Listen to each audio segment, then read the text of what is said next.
Elena Hart stood in the marble lobby of her husband's headquarters, clutching a homemade lunch, while a receptionist smiled politely and delivered words that shattered 7 years of marriage. "If you'd like to see Mr. Volkov, you'll need to schedule an appointment." She needed an appointment to see her own husband. The wife of Chicago's most feared mafia boss had become so invisible that even his own staff didn't recognize her importance.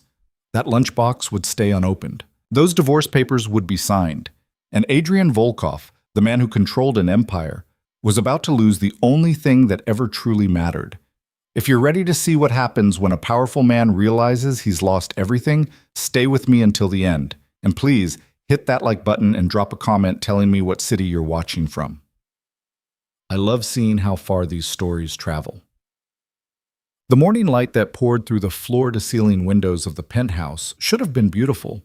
It painted the polished marble floors in shades of amber and gold, touched the edges of expensive furniture that Elena Hart had carefully chosen years ago, and illuminated a space that most people would call a dream home. Elena stood alone in the kitchen, surrounded by that golden light, and felt absolutely nothing. She had woken at 5:30, the way she did every morning, not because she was a morning person, she had never been one, but because it was the only time she could still catch glimpses of the man she had married. Adrian Volkov typically left the penthouse before sunrise, his phone already pressed to his ear, his mind already consumed by whatever deal or territory dispute or power play awaited him in the city below. This morning had been no different. Elena had heard him moving through the bedroom in the dark, the familiar sounds of his morning routine a backdrop to her pretended sleep. She had kept her eyes closed, her breathing even, because she had learned years ago that trying to talk to Adrian before he left only resulted in distracted half-responses and the familiar phrase, "We'll talk tonight, Malishka." Except they never did. Tonight would turn into tomorrow. Tomorrow would become next week. And next week would dissolve into the same endless cycle of absence and silence that had slowly consumed their marriage like rust eating through metal. The coffee maker beeped, pulling Elena from her thoughts. She poured herself a cup and carried it to the windows, looking out over Chicago's skyline. The city sprawled before her in all its morning glory, a kingdom that her husband ruled from the shadows, an empire built on fear and loyalty and carefully controlled violence. 7 years ago, Elena had known exactly who Adrian Volkov was. She hadn't been naive. She had understood that the charming man who courted her with poetry and old vinyl records also operated in a world most people only glimpsed in movies. But back then, Adrian had promised her something that seemed impossible for a man in his position. Balance. "I will never let that world touch you," he had said, holding her hands in his on a cool autumn evening in Millennium Park. "You will always be separate from it, sacred." And for the first 2 years of their marriage, he had kept that promise. Adrian had come home for dinner. He had taken her to galleries and concerts. He had remembered the small things, her favorite flowers, the way she liked her coffee, the fact that she couldn't sleep if he didn't kiss her forehead before bed. Then everything changed. Marcus Volkov, Adrian's father and the previous head of the family, had died suddenly of a heart attack. Adrian had inherited not just his father's position, but also his wars, his debts, his enemies, and his obligations. Overnight, the man Elena loved had transformed into someone she barely recognized. The change hadn't been immediate. It had crept in slowly, like winter stealing warmth from the air. Late nights became all-nighters. Date nights became canceled plans. Conversations became logistics. And gradually, invisibly, Elena had stopped being Adrian's wife and started being simply another detail in his complicated life. Something to be maintained but never prioritized. She took a sip of her coffee and glanced at the calendar on her phone. October 14th, their 7th wedding anniversary. Elena had stopped expecting Adrian to remember 3 years ago, after the 5th anniversary had passed without acknowledgement. But some stubborn part of her, the part that still remembered who they had been, had decided to try one more time. She had made his favorite breakfast, blini with sour cream and smoked salmon, exactly the way his grandmother used to make them.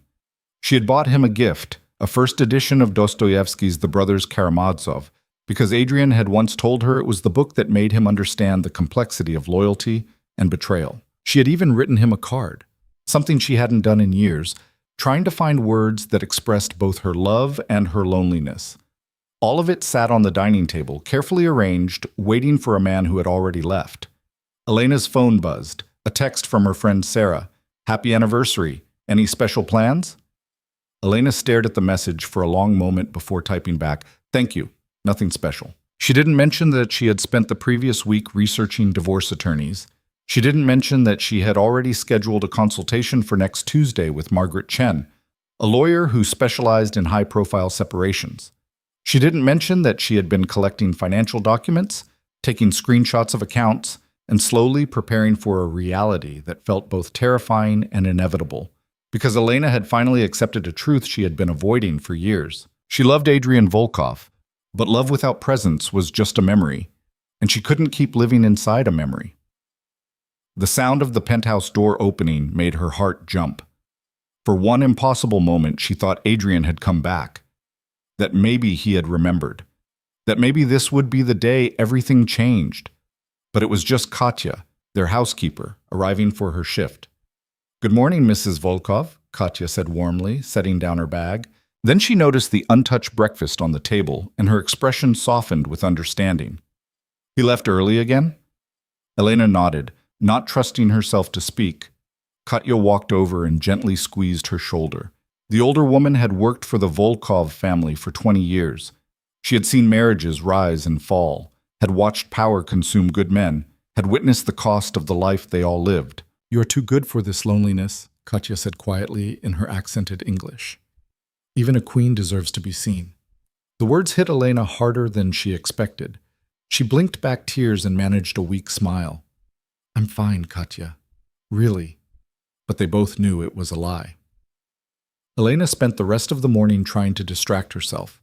She responded to emails. She scrolled through social media. She considered calling her sister in Boston, but decided against it. Rachel had already expressed her concerns about the marriage too many times, and Elena wasn't ready for another "I told you so" conversation. By noon, Elena had made a decision. She would try one more time. Not a grand gesture or an emotional confrontation, but something simple and concrete. She would go to Adrian's office, bring him lunch, and ask him directly if he even remembered what day it was. And if he didn't, if he looked at her with that distracted expression and apologized while already moving on to the next crisis, then she would know for certain that it was time to let go. Elena changed into a simple but elegant dress, navy blue, Adrian's favorite color, and carefully packed his lunch into an insulated bag. She included the blini from breakfast, still perfectly preserved, along with a thermos of the Georgian tea he preferred and a slice of honey cake from the Russian bakery he loved. The drive to Adrian's headquarters took 20 minutes through downtown traffic. Elena had only been to the building a handful of times over the years. Adrian had always preferred to keep his professional life completely separate from their home, as if creating that physical distance could somehow protect her from the reality of what he did. The building itself was unassuming, a sleek glass tower in the financial district that housed Volkov Security Solutions on the top 3 floors. To anyone looking from the outside, it was a legitimate private security firm. And technically, it was. But Elena knew that the real business, the territory management, the enforcement, the negotiations with other families, happened behind closed doors and encrypted communications. She parked in the underground garage and took the elevator to the 32nd floor, her heart beating faster with each passing floor. The elevator doors opened onto a reception area that looked like any high-end corporate office.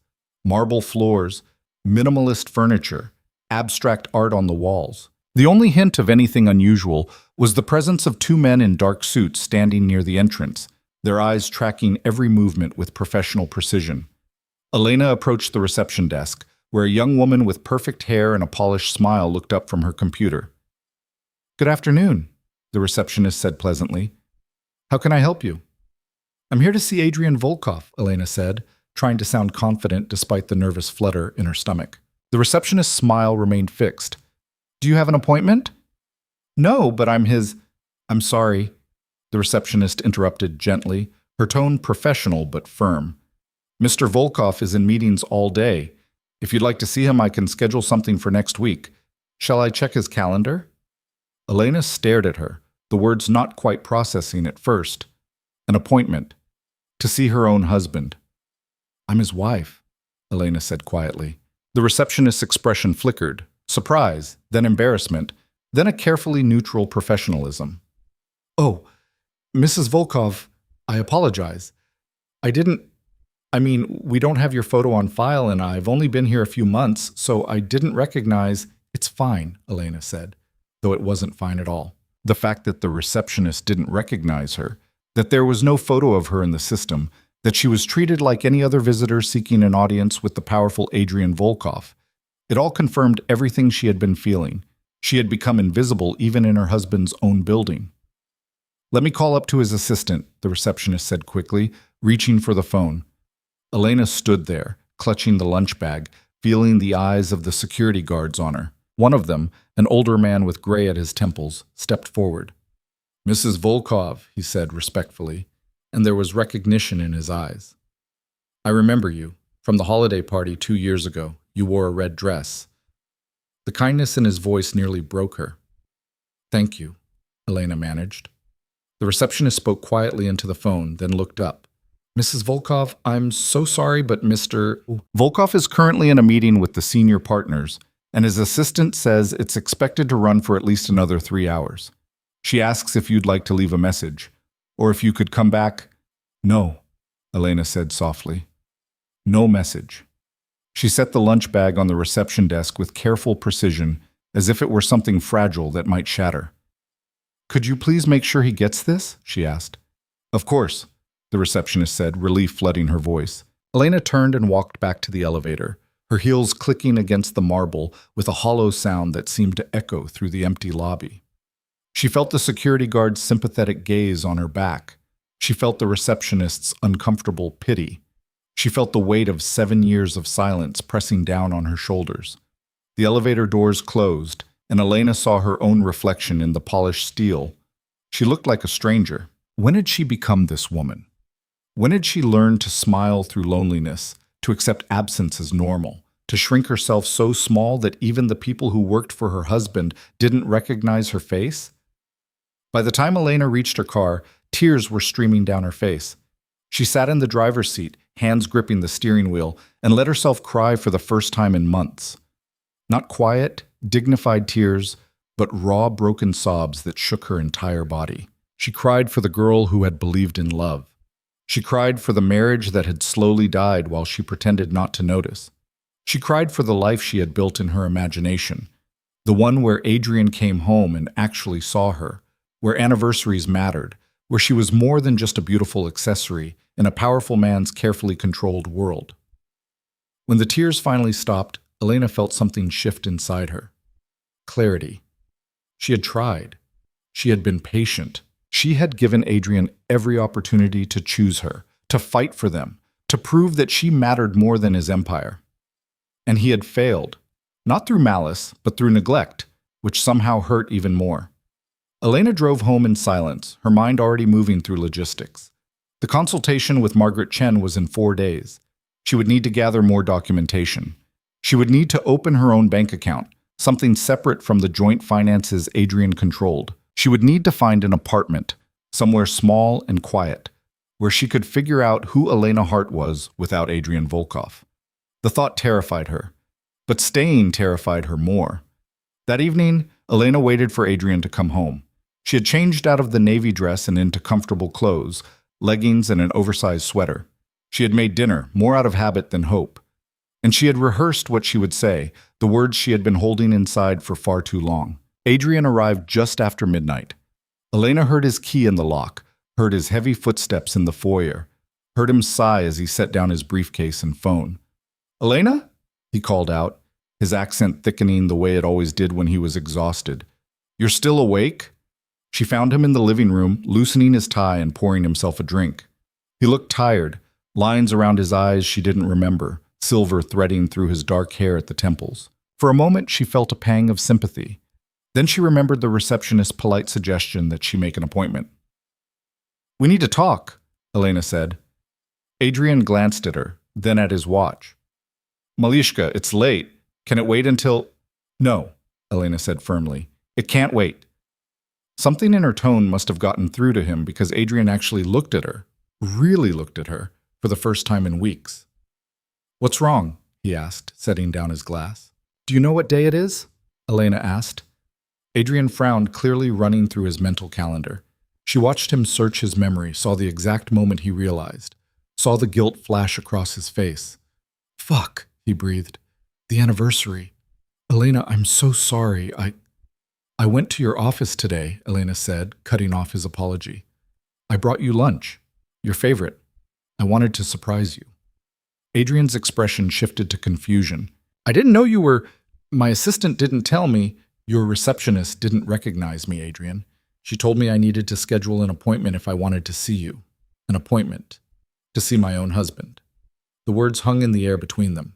Adrian ran a hand through his hair, a gesture she recognized from years of marriage. It meant he was trying to find the right words, trying to fix something he didn't fully understand. That's unacceptable, he said finally. I'll make sure every person in that building knows who you are. I'll have your photo. That's not the point, Elena said, and her voice cracked despite her best efforts to stay calm. The point is that I've become so invisible in your life that the people who work for you don't even know I exist. The point is that you forgot our anniversary. Again, the point is that I can't remember the last time we had a real conversation, the last time you asked me about my day, the last time you looked at me like I was someone who mattered. Adrian stepped toward her, his expression pained. You matter. Of course you matter. You're my wife. You're everything to me. Am I? Elena asked softly. Because it doesn't feel that way, Adrian. It feels like I'm just here, like I'm part of the furniture, something you come home to but never really see. That's not true. When's my birthday? Elena asked suddenly. Adrian blinked. What? My birthday. When is it? She watched him struggle, saw him mentally calculating, and felt her heart break a little more. April 20th? He said, uncertainty clear in his voice. 22nd, Elena said quietly. It's April 22nd. You missed it by 2 days. The silence that followed was deafening. What's my favorite book? Elena continued, her voice getting stronger. What do I do on Thursday afternoons? What's the name of my best friend from college? What am I afraid of? What makes me happy? When's the last time you asked me any of these things? Adrian stood frozen, and Elena could see the realization dawning in his eyes. You don't know, do you? She said. Because you stopped paying attention. You stopped seeing me. And I let it happen. I stayed quiet and patient and understanding, thinking that if I just waited long enough, you'd come back to me. But you never did. Elena, please. Adrian's voice was rough with emotion. Just tell me what you need. I'll fix this. Whatever it takes. Elena took a deep breath, feeling the weight of the decision she had made in that underground parking garage. I've filed for divorce, she said. The color drained from Adrian's face. For the first time in years, maybe ever, Elena saw fear in his eyes. Real, visceral fear. What? The word came out as barely a whisper. I met with a lawyer last week, Elena said, and now that she had started, the words came easier. I'm filing for divorce. The papers will be ready next week. No. Adrian shook his head, moving toward her. No, Elena, you don't mean that. You're upset, and you have every right to be, but we can fix this. I can fix this. How? Elena asked, and there was no anger in her voice anymore, just exhaustion. How are you going to fix 7 years of neglect, Adrian? How are you going to fix the fact that I've spent more nights alone than with you? That I've celebrated birthdays and holidays and anniversaries by myself while you built your empire? I was doing it for us, Adrian said desperately. Everything I do is for us. To give you this life, this security. I don't want this life. The words burst out of Elena with more force than she intended. I never wanted the penthouse or the cars or the expensive furniture. I wanted you, Adrian. Just you. The man who used to read me poetry in Russian. The man who would drive across the city at midnight to bring me soup when I was sick. The man who promised me that I would always matter more than power. Tears were streaming down her face now, but she didn't try to hide them. That man is gone, she said softly, and I can't keep living with his ghost. Adrian reached for her, but Elena stepped back. Please don't, she whispered. I can't. I need you to let me go. I can't. Adrian's voice broke. Elena, I can't lose you. You're the only real thing in my life. The only thing that matters. Without you, all of this. He gestured around them, encompassing the penthouse, the empire, everything. It means nothing. Then why didn't you fight for me when you still had me? Elena asked. Why does it take divorce papers for you to finally see me? Adrian opened his mouth, but no words came out. They stood there in the silence of the penthouse, two people who had loved each other completely, now separated by years of missed moments and forgotten promises. I'm sleeping in the guest room tonight, Elena said finally. And tomorrow, I'm going to stay with my sister for a while. I need space to think. How long? Adrian asked hoarsely. I don't know. Can I call you? Elena looked at him, really looked at him, and saw the man she had fallen in love with buried somewhere beneath the layers of power and responsibility, and carefully maintained control. I need time, Adrian, she said gently. I need to figure out who I am without you. I need to remember what it feels like to matter to someone. She turned to leave, but Adrian's voice stopped her. One day, he said. Elena looked back. Give me 1 day, Adrian said, and there was raw desperation in his eyes. 1 day to show you that I can change, that I can be the man you need. Please, Elena. If after that day you still want to leave, I won't fight the divorce. I'll sign whatever papers you want. But give me one chance to prove that I haven't forgotten how to choose you. Elena wanted to say no. Wanted to tell him that 1 day couldn't fix 7 years. But something in his expression, the vulnerability she hadn't seen since they were young and poor and building a life together, made her hesitate. 1 day, she heard herself say. That's all, Adrian. Relief flooded his face, followed immediately by determination. That's all I need, he said. I promise you, Elena. Tomorrow I'm going to show you that you still matter, that you've always mattered. Elena nodded, too emotionally exhausted to say anything else. She walked to the guest room and closed the door behind her, leaning against it as she tried to process everything that had just happened. Part of her wanted to take back the offer, to tell Adrian that 1 day was pointless, that some things couldn't be fixed. But another part, the part that still remembered who they had been, wanted desperately to believe that maybe, just maybe, the man she had fallen in love with was still in there somewhere. That maybe tomorrow would prove her wrong about everything. She didn't let herself hope too much. Hope, she had learned, was the most dangerous thing of all. But as she lay in the unfamiliar guest room bed, staring at the ceiling and listening to the sounds of Adrian moving through the penthouse, Elena felt something she hadn't felt in years. Uncertainty. And uncertainty, she realized, was better than the numb resignation she had been living with. Tomorrow would either confirm that their marriage was truly over, or it would be the first step toward something neither of them could predict. Either way, Elena thought, as sleep finally claimed her, at least she would know for certain. And knowing, after years of existing in limbo, felt like a gift all its own. Elena woke to the smell of something burning. For a disoriented moment, she couldn't place where she was. The guest room was unfamiliar in the morning light, too sterile, too impersonal, lacking all the small touches that made the master bedroom feel like hers. Then the events of the previous night came rushing back, and with them, the hollow ache that had settled in her chest. She checked her phone, 6:15 in the morning. The smell of smoke was getting stronger. Elena pulled on a robe and opened the door, half expecting to find the penthouse in chaos. Instead, she found Adrian Volkov, one of Chicago's most feared crime bosses, standing in their kitchen surrounded by a disaster of flour, eggshells, and what appeared to be the charred remains of several pancakes. He was wearing jeans and a plain t-shirt, his feet bare, his hair disheveled in a way she hadn't seen in years. No suit, no phone pressed to his ear, no aura of dangerous authority that usually surrounded him like armor. He looked almost human. "What are you doing?" Elena asked, her voice still rough with sleep. Adrian spun around and she saw genuine panic cross his face when he noticed the smoke detector starting to blink red. "Shit," he muttered, grabbing a kitchen towel and waving it frantically under the detector. "I was trying to make breakfast. Your breakfast. The way I used to."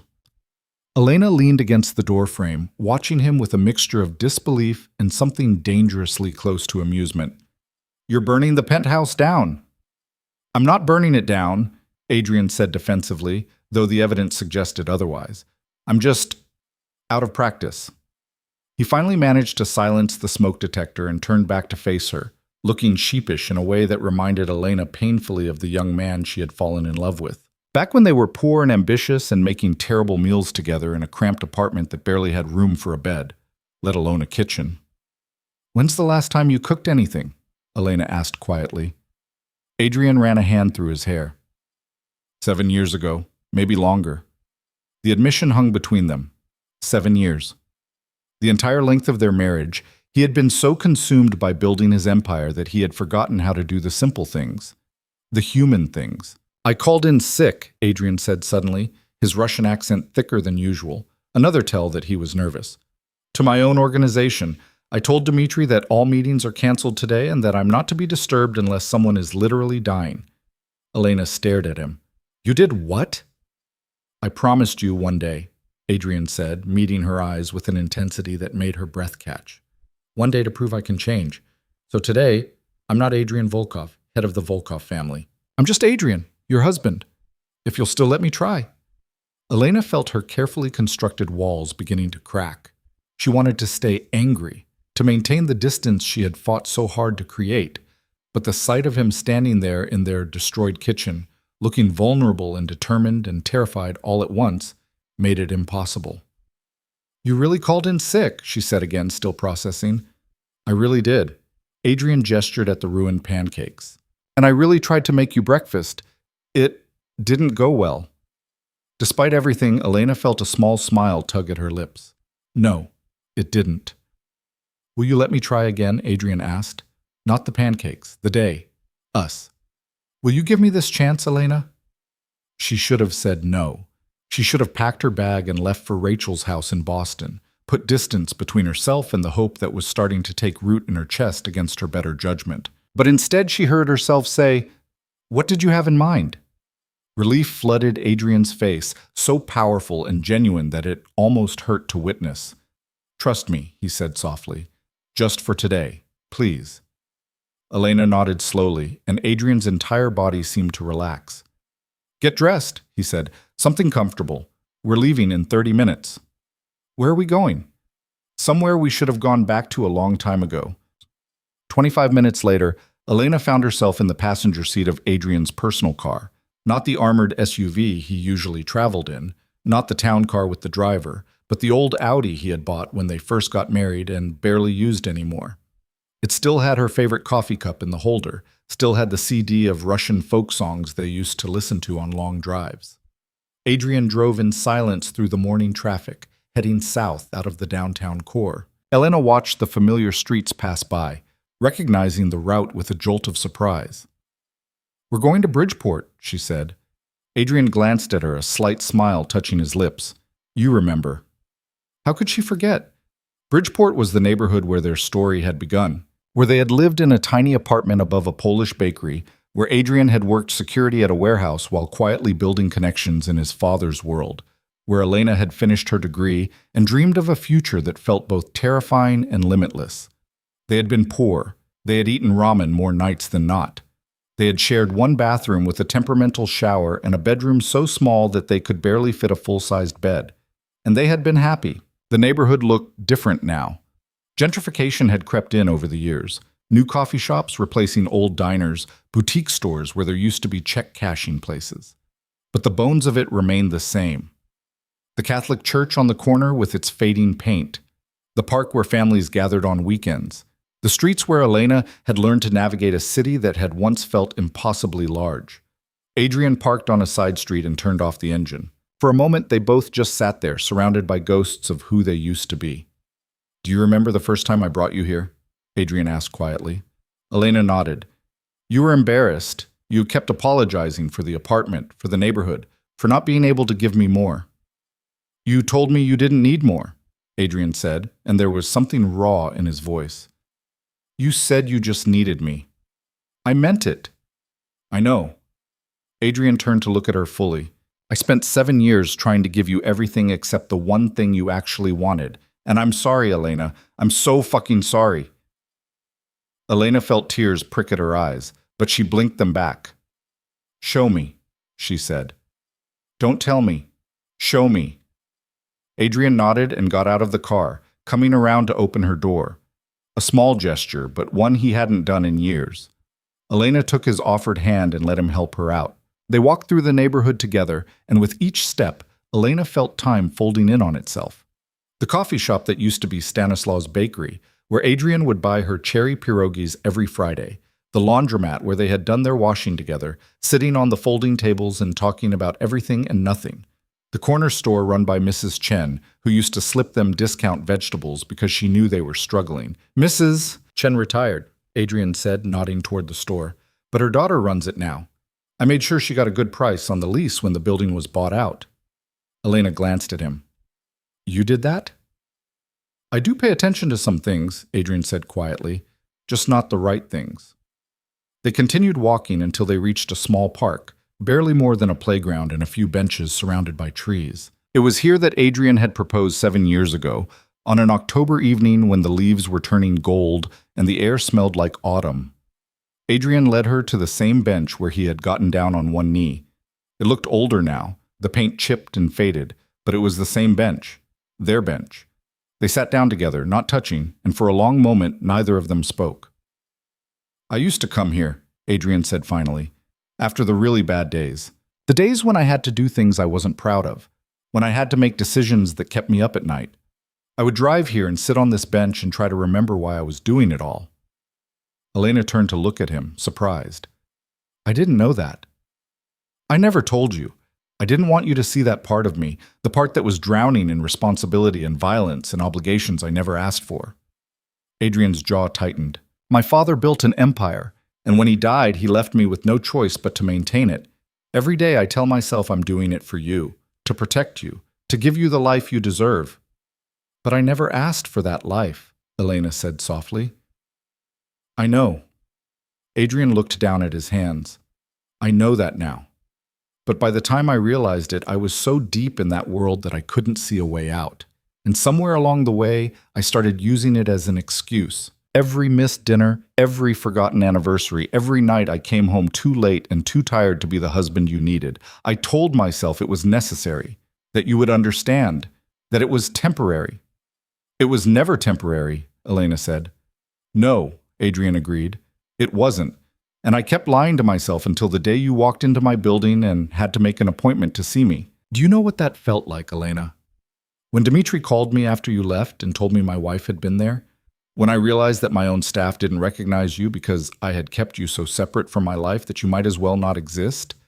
His voice cracked on the last word, and Elena saw the shimmer of tears in his eyes, tears she had never seen him shed, and not even at his father's funeral. It felt like someone had torn my heart out, Adrian continued, because I realized that I had done to you exactly what I swore I never would. I made you invisible. I made you unimportant. I broke every promise I made on this bench 7 years ago. Elena felt her own tears spilling over. So what do we do now, Adrian? How do we fix something this broken? I don't know if we can, Adrian said honestly. But I know I have to try.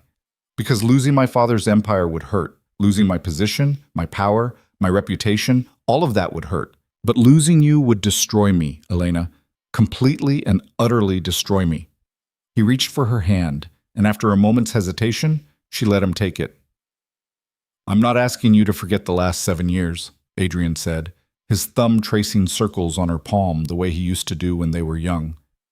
I'm not asking you to pretend that I haven't failed you in every way that matters. I'm just asking you to let me try to be the man I promised I would be. The man you deserved all along. Elena looked into his eyes and saw the truth there. Desperation, yes. Fear, absolutely. But also something she hadn't seen in years, genuine vulnerability. One day isn't going to fix this, she said quietly. I know. Even if today is perfect, it doesn't erase 7 years of loneliness. I know that too. Then what's the point? Elena asked, and the question came out more broken than she intended. What's the point of one good day when we both know you'll go right back to who you've become? Adrian was quiet for a long moment. Then he pulled out his phone and did something Elena never expected to see. He turned it off. Completely off. What are you doing? Elena asked, startled. My phone has been the third person in our marriage for 7 years, Adrian said, setting the device on the bench between them. Today, it's just you and me. No calls. No emergencies. No empire that can't survive without me for 24 hours. He stood up and held out his hand to her. Come on, he said. There's somewhere else I want to take you. Elena stared at the phone sitting on the bench, dark and silent. Such a small thing. Such a meaningless gesture in the grand scheme of everything that was broken between them. And yet, she took his hand and let him pull her to her feet. They walked 3 more blocks to a building Elena recognized immediately. The apartment complex where they had lived for those first 2 years of marriage. The Polish bakery on the ground floor was gone now, replaced by a trendy coffee shop, but the building itself looked mostly the same. Adrian stopped in front of it, and Elena saw something complicated cross his face. I bought this building, he said quietly, 4 years ago. Paid twice what it was worth just to make sure the owner would sell. Elena stared at him. Why? Because I was terrified I would forget, Adrian said simply. Forget who we were. Forget where we came from. Forget what actually mattered. I thought if I owned this building, if I kept this piece of our history, then somehow I could hold on to the man I used to be. But you didn't, Elena said. You forgot anyway. I did. Adrian's voice was heavy with regret. I kept this building like it was a museum to our past, and then I never came back to visit it. Just like I kept you in my life but stopped actually seeing you. He turned to face her fully, and the raw emotion in his expression made Elena's breath catch. I'm done with museums, Adrian said. I'm done preserving the past while ignoring the present. I want to actually live in this life with you, Elena. Not just maintain it, not just protect it, actually live it. Before Elena could respond, Adrian's stomach growled loudly. Despite everything, she felt a startled laugh escape her. When's the last time you ate? She asked. Adrian looked sheepish. Yesterday, maybe. I was too nervous about today to eat breakfast after I ruined the pancakes. Elena shook her head, and before she could think better of it, she grabbed his hand and pulled him toward the coffee shop. Come on, she said. You can't have an emotional breakthrough on an empty stomach. The coffee shop was one of those aggressively hipster places with exposed brick and reclaimed wood furniture and a menu that listed 17 different types of milk. But the coffee was good, and the pastries looked fresh, and more importantly, it was nearly empty at this hour. They ordered black coffee for Adrian, a cappuccino for Elena, and an assortment of pastries that the barista recommended with enthusiastic hand gestures. Then they found a table in the corner, away from the windows, where Adrian could sit with his back to the wall. Old habits, Elena thought.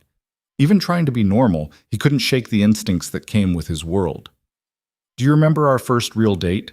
Adrian asked as they waited for their order. Elena smiled despite herself. The one where you took me to that terrible Italian restaurant and the waiter spilled wine all over your shirt? And I was so embarrassed I wanted to leave, but you insisted we stay, Adrian said. You told me the wine stain gave me character. It did, Elena said. You were trying so hard to impress me, and then everything went wrong, and you just relaxed. That was the night I fell in love with you, not the smooth, confident version you were trying to be. The real you, the one who could laugh at himself. Adrian reached across the table and took her hand. When did I stop being that person?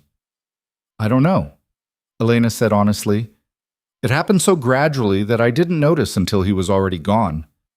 Their order arrived, and for a few minutes they ate in comfortable silence. Elena watched Adrian tear apart a croissant with his fingers, eating it the way he always had, messily, unselfconsciously, like someone who had grown up never quite having enough food and still couldn't take it for granted. Tell me something, Adrian said suddenly. Something I should know about you but don't. Elena considered the question. There were so many things. 7 years of small moments and private thoughts that she had stopped sharing because there was never time, never space, never anyone listening. I started taking art classes, she said finally, 3 months ago, every Tuesday and Thursday afternoon at the community center in Lincoln Park. Adrian's eyes widened. You did? What kind of art? Watercolor. I'm terrible at it, Elena admitted with a small smile. But I like it. I like making something with my hands. I like the way the paint moves on the paper, how you can't completely control it. You have to work with it, adapt to it. Why didn't you tell me? Adrian asked, and there was genuine hurt in his voice. When would I have told you? Elena asked gently. You're never home on Tuesday or Thursday afternoons. And when you are home, you're on the phone or working on your laptop or planning the next meeting. There's no space for small things like my terrible watercolor paintings. Adrian set down his pastry, his appetite apparently forgotten. What else? He asked quietly. What else don't I know? Elena took a breath. I miss my sister. We used to talk every week, but I stopped calling because every conversation turned into her telling me I deserve better, and I didn't want to hear it. I started volunteering at an animal shelter because the penthouse felt too empty and quiet. I read romance novels even though you used to tease me about them because they remind me what it's like when people choose each other. Her voice cracked slightly. I cry sometimes, in the shower, where you won't hear me. I cry because I'm lonely, Adrian. I cry because I love you, and I hate feeling like loving you is the stupidest thing I've ever done. Adrian's face had gone pale. He looked like every word was a physical blow. I haven't been a husband to you, he said hoarsely. I've been a ghost, a stranger who shares your name and your bed, but doesn't know anything about your actual life. Yes, Elena said simply. How do I fix that? I don't know if you can, Elena said. But if you're serious about trying, it starts with this, with asking questions, with actually listening to the answers, with showing up, Adrian, not just physically, but actually being present. Adrian nodded slowly, and Elena could see him processing her words, taking them seriously in a way he hadn't taken anything seriously in years. What's your favorite piece? He asked. The watercolor painting. Which one do you like best? The question was so simple, so ordinary, that Elena felt tears prick at her eyes again. There's one I did last month, she said quietly, of a bridge over a stream. The water came out all wrong, too dark, too muddy. But there's a tree in the corner that actually looks like a tree. It's small and imperfect, but it's mine. Can I see it? Adrian asked. When we get home, will you show me? If you want. I do, Adrian said firmly. I want to see your paintings. I want to know about your art classes. I want to meet the people at the animal shelter. I want to read the romance novels you love. I want to know everything, Elena, all the things I should have been asking about for the last 7 years. Elena studied his face, looking for signs that this was just performance, just words meant to placate her. But all she saw was sincerity and a desperate kind of hope. Okay, she said softly. Okay. They finished their breakfast slowly, and then Adrian paid and they walked back out into the Chicago morning. The day was beautiful, one of those perfect autumn days where the air was crisp and the sky was impossibly blue. Where to next? Elena asked. Adrian smiled, and it was the real smile she remembered from years ago. Not the cold, controlled expression he wore at business meetings, but something warm and genuine. There's a record store, he said, about 6 blocks from here. It used to be our place. Do you remember? Elena did remember, the tiny shop with the creaking floors and the owner who knew every album in his collection. Adrian used to spend hours there, digging through crates of old vinyl, looking for rare recordings of Russian folk songs and Soviet-era jazz. She would sit in the corner and read while he searched, perfectly content in the quiet companionship. Is it still there? She asked. Let's find out.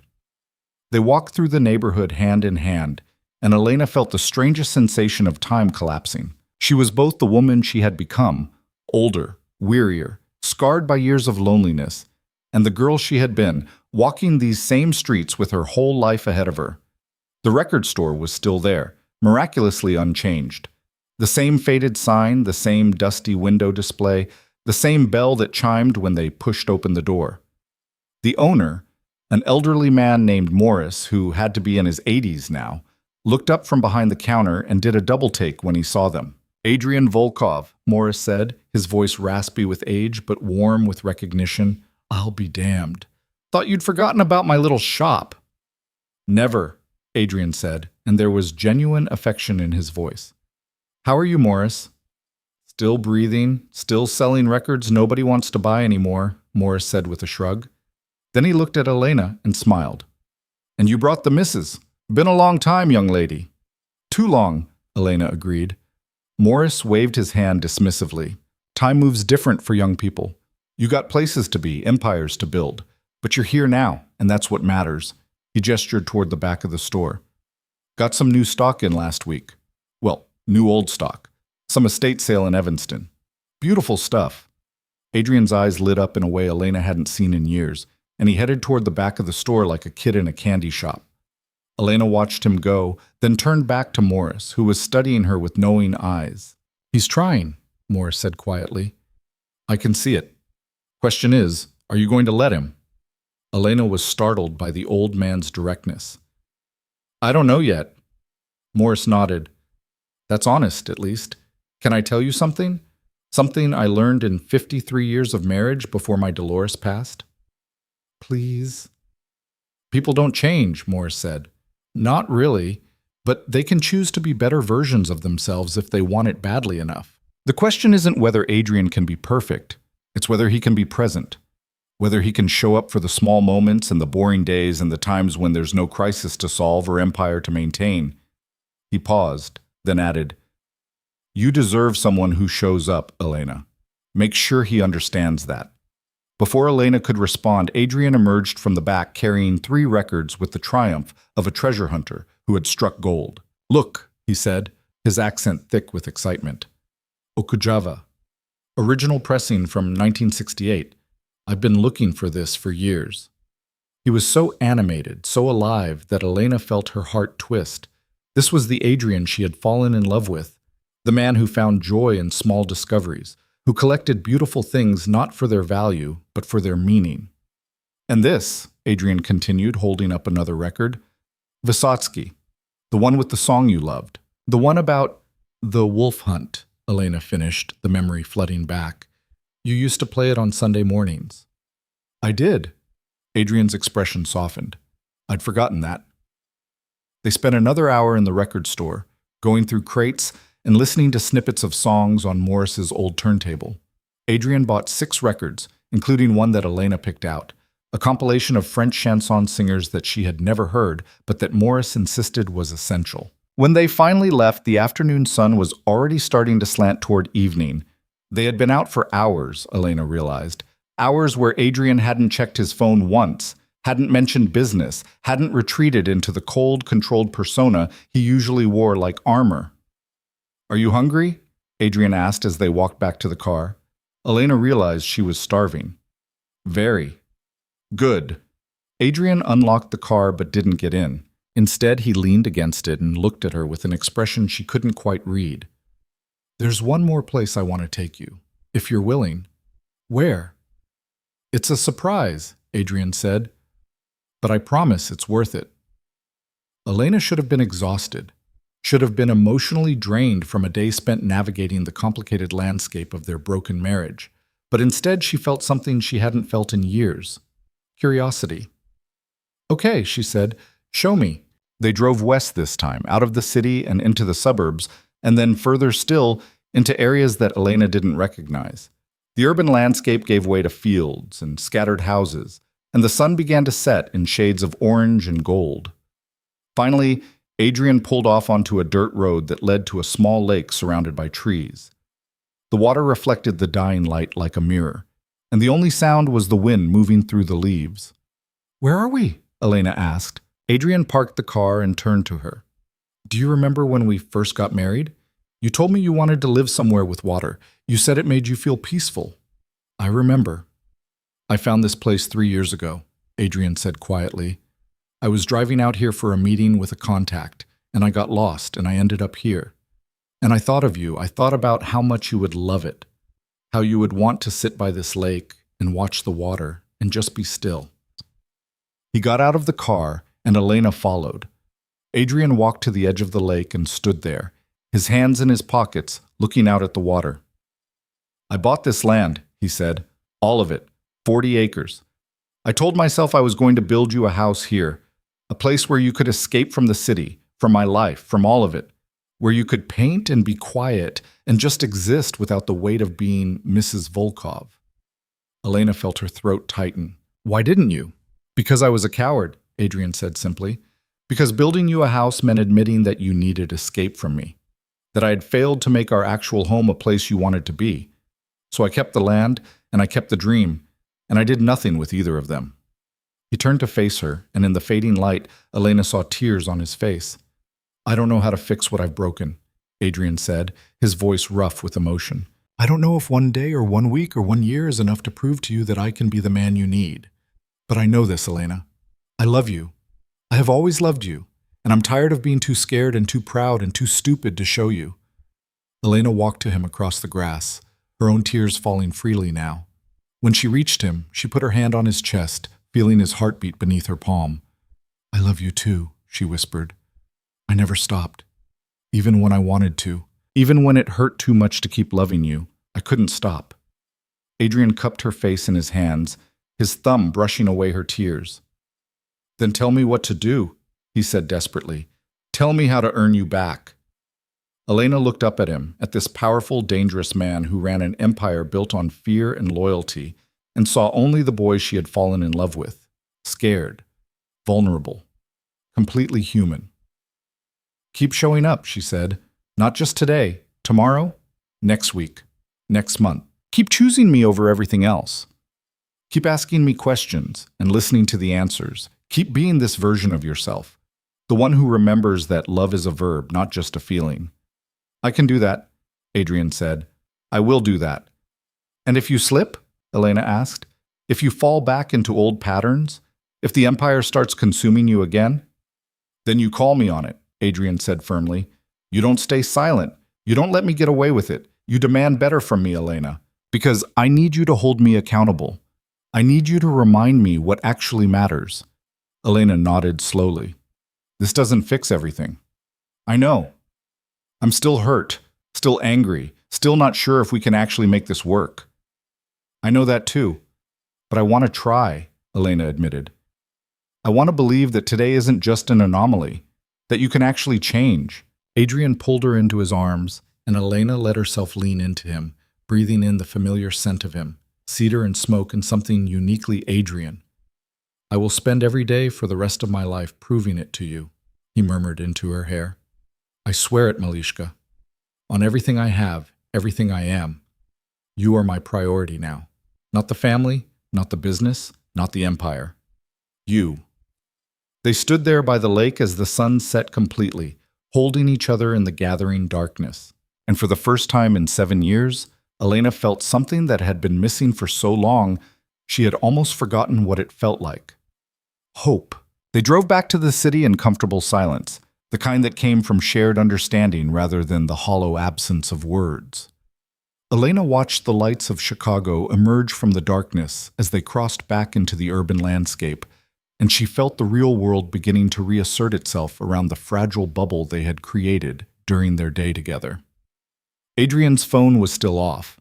That small detail felt more significant than any of the grand gestures or emotional revelations. The man who had built an empire on being constantly available, constantly in control, had chosen to be unreachable for an entire day. When they pulled into the underground garage of their building, Elena felt tension creep back into her shoulders. The penthouse waited above them, that beautiful sterile space that had become more museum than home. Tomorrow would come with all its complications, the divorce papers that were still being prepared, the life she had started planning without him. The questions that one perfect day couldn't possibly answer, but tonight, she decided, could still belong to them. I'll make dinner, Adrian said as they rode the elevator up.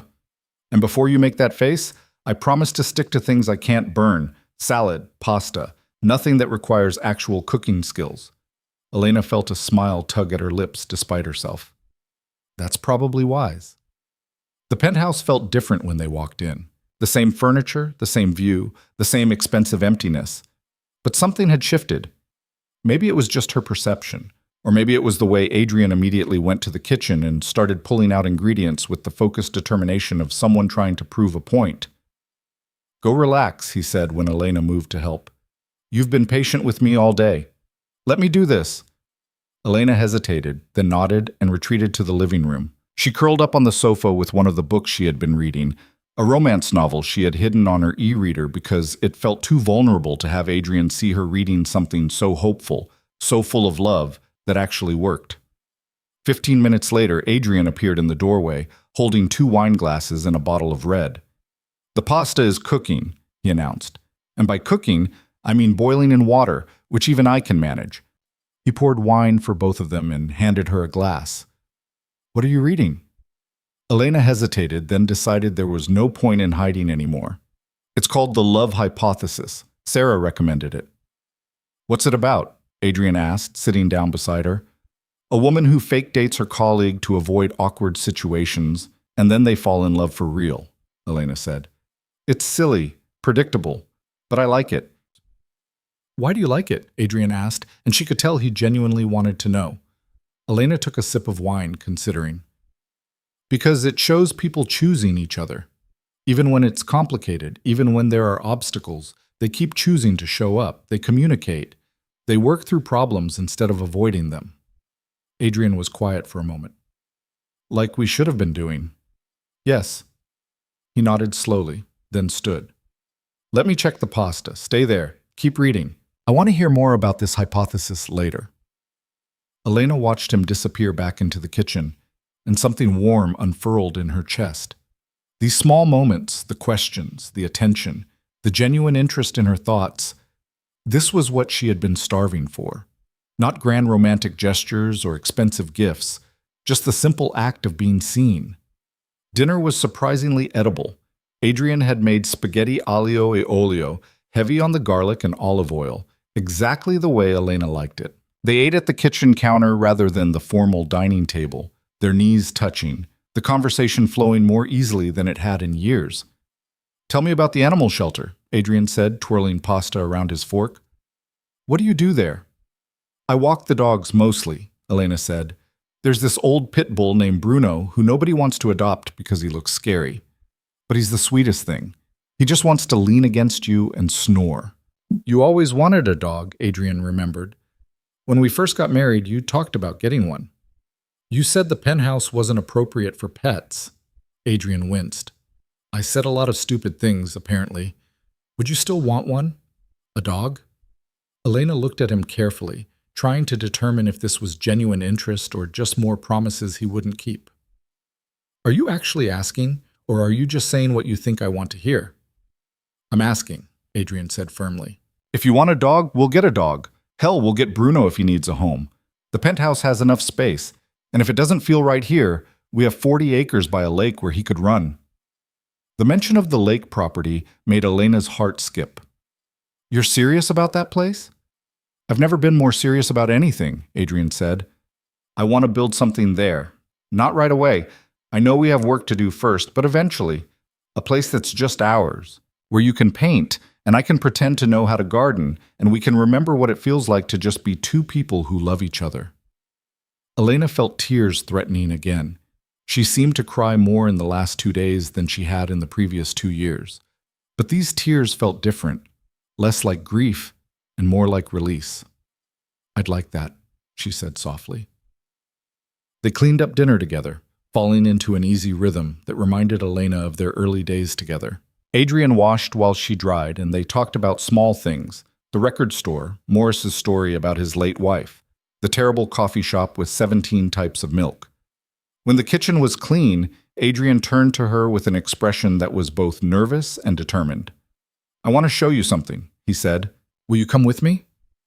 He led her to his office, a room Elena rarely entered because it was Adrian's domain, filled with files and computers and the infrastructure of his empire. But instead of going to his desk, Adrian went to a closet in the corner and pulled out a large box. I told you I bought our old building 4 years ago, he said, setting the box on the desk. But I didn't tell you everything. When I bought it, the new owners were clearing out the storage areas. They found some things the previous tenants had left behind, including things from our apartment. Elena's breath caught. What kind of things? Adrian opened the box, and Elena saw pieces of their past carefully preserved, a chipped coffee mug they had bought at a street fair, a photograph of them on their wedding day, young and hopeful and impossibly naive. A mixtape Adrian had made for her before they could afford a wedding ring. But what made Elena's heart stop was the small notebook at the bottom of the box. Is that? She whispered. Your journal, Adrian confirmed. The one you kept during our first year of marriage. You used to write in it every night before bed. Elena had forgotten about that journal. She picked it up with trembling hands and opened it to a random page. Her younger self's handwriting stared back at her, full of dreams and observations and small moments of joy. Adrian brought me coffee in bed this morning. Not because it's a special occasion, just because he knows I love the first cup of the day. He says it's his favorite part of the morning, watching me wake up slowly. I think I could live in these small moments forever. Elena felt a sob catch in her throat. I read it, Adrian admitted quietly. After I bought the building, I sat in our old apartment and I read every page. And I realized that I used to be good at this, at loving you, at making you happy. Somewhere along the way, I forgot how. He took the journal gently from her hands and flipped to a page he had marked. This one destroyed me, he said, and started reading aloud. Adrian told me today that his biggest fear is becoming like his father. Not the power or the violence, he said he can handle that, but the loneliness. Marcus Volkov had everything except people who actually loved him. Adrian made me promise that I would never let him become that isolated, that I would always remind him what matters. I told him I would. I told him I'd never let him lose himself. Adrian's voice cracked. You tried, Elena. For 7 years you tried to keep that promise. But I made it impossible. I pushed you away every time you tried to reach me. I chose the Empire over you again and again, and I became exactly what I feared most, isolated, surrounded by people but completely alone, just like my father. He set the journal down and looked at her with raw honesty. The difference is my father died without realizing what he had lost. I still have a chance, if you'll give it to me. Elena reached for him, and Adrian pulled her into his arms. They stood there in his office, surrounded by the evidence of both their past and his present, and Elena felt the full weight of their complicated history. I'm scared, she whispered against his chest. I'm scared that this is just a moment, that tomorrow you'll get a call you can't ignore, and everything will go back to how it was. I'm scared that I'll let myself hope again, and you'll break my heart all over again. I'm scared too, Adrian admitted. I'm scared I don't actually know how to change, that the habits I've built over 7 years are too strong to break, that I'll fail you even though I'm trying my hardest not to. So what do we do? Elena asked. We take it one day at a time, Adrian said. Tomorrow, I'm going to have to turn my phone back on. I'm going to have to deal with whatever emergencies piled up while I was gone. But I'm also going to come home for dinner, and I'm going to ask you about your day, and I'm going to keep showing up. And if you don't? Elena pulled back to look at him. If you slip back into old patterns? Then you call me on it immediately, Adrian said. Don't wait. Don't give me chances to explain it away. You tell me the moment I start failing, and I'll correct it, because I need you to hold me accountable, Elena. I need you to demand better. Elena nodded slowly. I didn't sign the divorce papers yet. Adrian went very still. You didn't? No, I brought them with me to my consultation, but I couldn't do it. Some part of me wanted to give you one more chance. She looked up at him. But I'm keeping them, Adrian. They're in my bag, and they're going to stay there until I'm absolutely certain that we can actually fix this. That's fair, Adrian said, though she could see the fear in his eyes. And I need you to understand something, Elena continued. I love you, but love isn't enough anymore. I need respect. I need partnership. I need to feel like I matter in your life, not just as Mrs. Volkov, but as Elena. As a person with my own dreams and interests and value beyond being your wife. You do matter, Adrian said fiercely. You matter more than anything. Then prove it, Elena said. Not with one perfect day, but with 1,000 imperfect ones.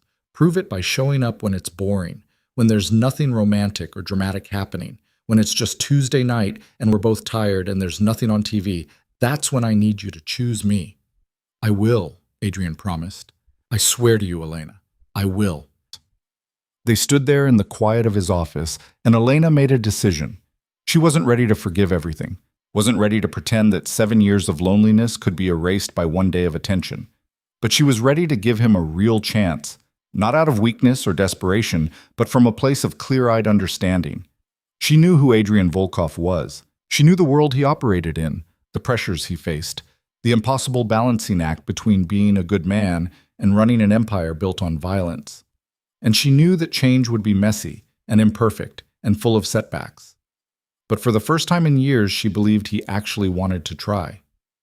Show me the watercolors, Adrian said suddenly. The ones you've been painting. I want to see them.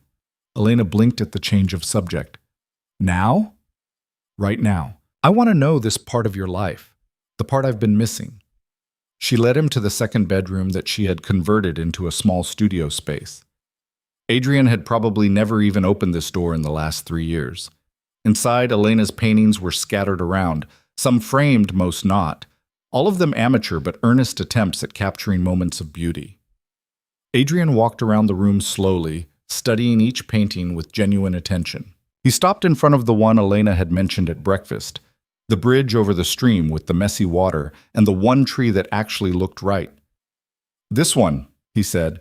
"This is my favorite." "Why?" Elena asked, genuinely curious. "Because it's imperfect," Adrian said simply. "The water is too dark, like you said. The proportions are off. But that tree is perfect because you took your time with it. You didn't rush, you cared about getting it right." He turned to look at her. "That's what I want to do with us. I don't care if it's messy or imperfect.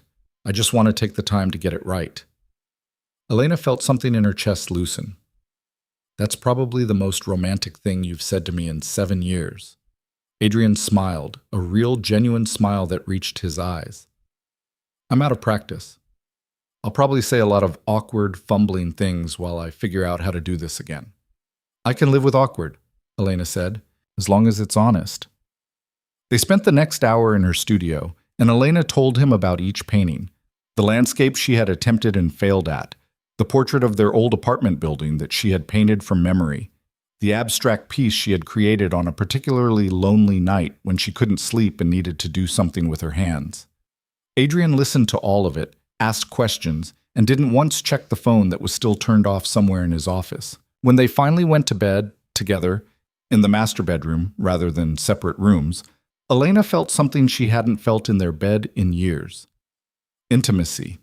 Not the physical kind, though Adrian held her close with the tenderness of someone who had almost lost something precious, but the emotional kind, the sense of being truly known and valued by the person lying next to her. "Tomorrow is going to be hard," Adrian said quietly in the darkness. "The second Dmitri finds out I was unreachable all day, he's going to lose his mind. There will be problems that piled up, decisions that needed to be made, people who are angry I wasn't available." "I know," Elena said. "But I'm still coming home for dinner," Adrian said firmly. "Even if the world is on fire, even if it costs me deals or makes people angry, I'm coming home." "Okay," Elena said softly. "And I want you to teach me your schedule," Adrian continued. "I want to know when your art classes are, when you volunteer at the shelter, when you see your friends. I want to build my life around yours instead of expecting you to orbit around mine." Elena turned in his arms to face him. "You're really serious about this." "I've never been more serious about anything in my life," Adrian said. "I almost lost you, Elena. I'm not going to make that mistake again." They fell asleep tangled together, and for the first time in years, Elena didn't wake up alone. The next morning arrived too quickly. Elena heard Adrian's alarm go off at 6, felt him start to move, then pause. She opened her eyes to find him looking down at her with an expression of wonder. "I forgot what this was like," he said quietly, "waking up with you still here." "I'm usually up before you leave," Elena said. "I just pretend to sleep." Pain flashed across Adrian's face. "How long have you been doing that?" 3 years, maybe 4. Adrian closed his eyes briefly, then kissed her forehead. "No more pretending, from either of us." He got up and went through his morning routine, but this time he came back to the bedroom before leaving. He was dressed in one of his perfectly tailored suits, phone now back in his hand, the armor of Adrian Volkov settling back into place. But he sat on the edge of the bed and took Elena's hand. "I'll be home by 7, he said. "I'm scheduling it in my calendar right now." He typed on his phone with one hand while holding hers with the other. "Dinner with Elena, non-negotiable, every night this week." "What if there's an emergency?" Elena asked. "Then I'll deal with it after dinner," Adrian said. "Or I'll bring you with me. But I'm not disappearing on you again." Elena squeezed his hand. "Okay." Adrian leaned down and kissed her, and there was promise in that kiss. A commitment to the messy, imperfect work of rebuilding what they had broken. When he left, Elena stayed in bed for a while, listening to the sounds of the penthouse settling around her. She thought about the divorce papers still tucked in her bag, about the consultation with Margaret Chen that was supposed to happen next week, about the life she had been planning without Adrian. She picked up her phone and sent a text to the lawyer's office. "I need to postpone our meeting. I'll be in touch when I'm ready to reschedule."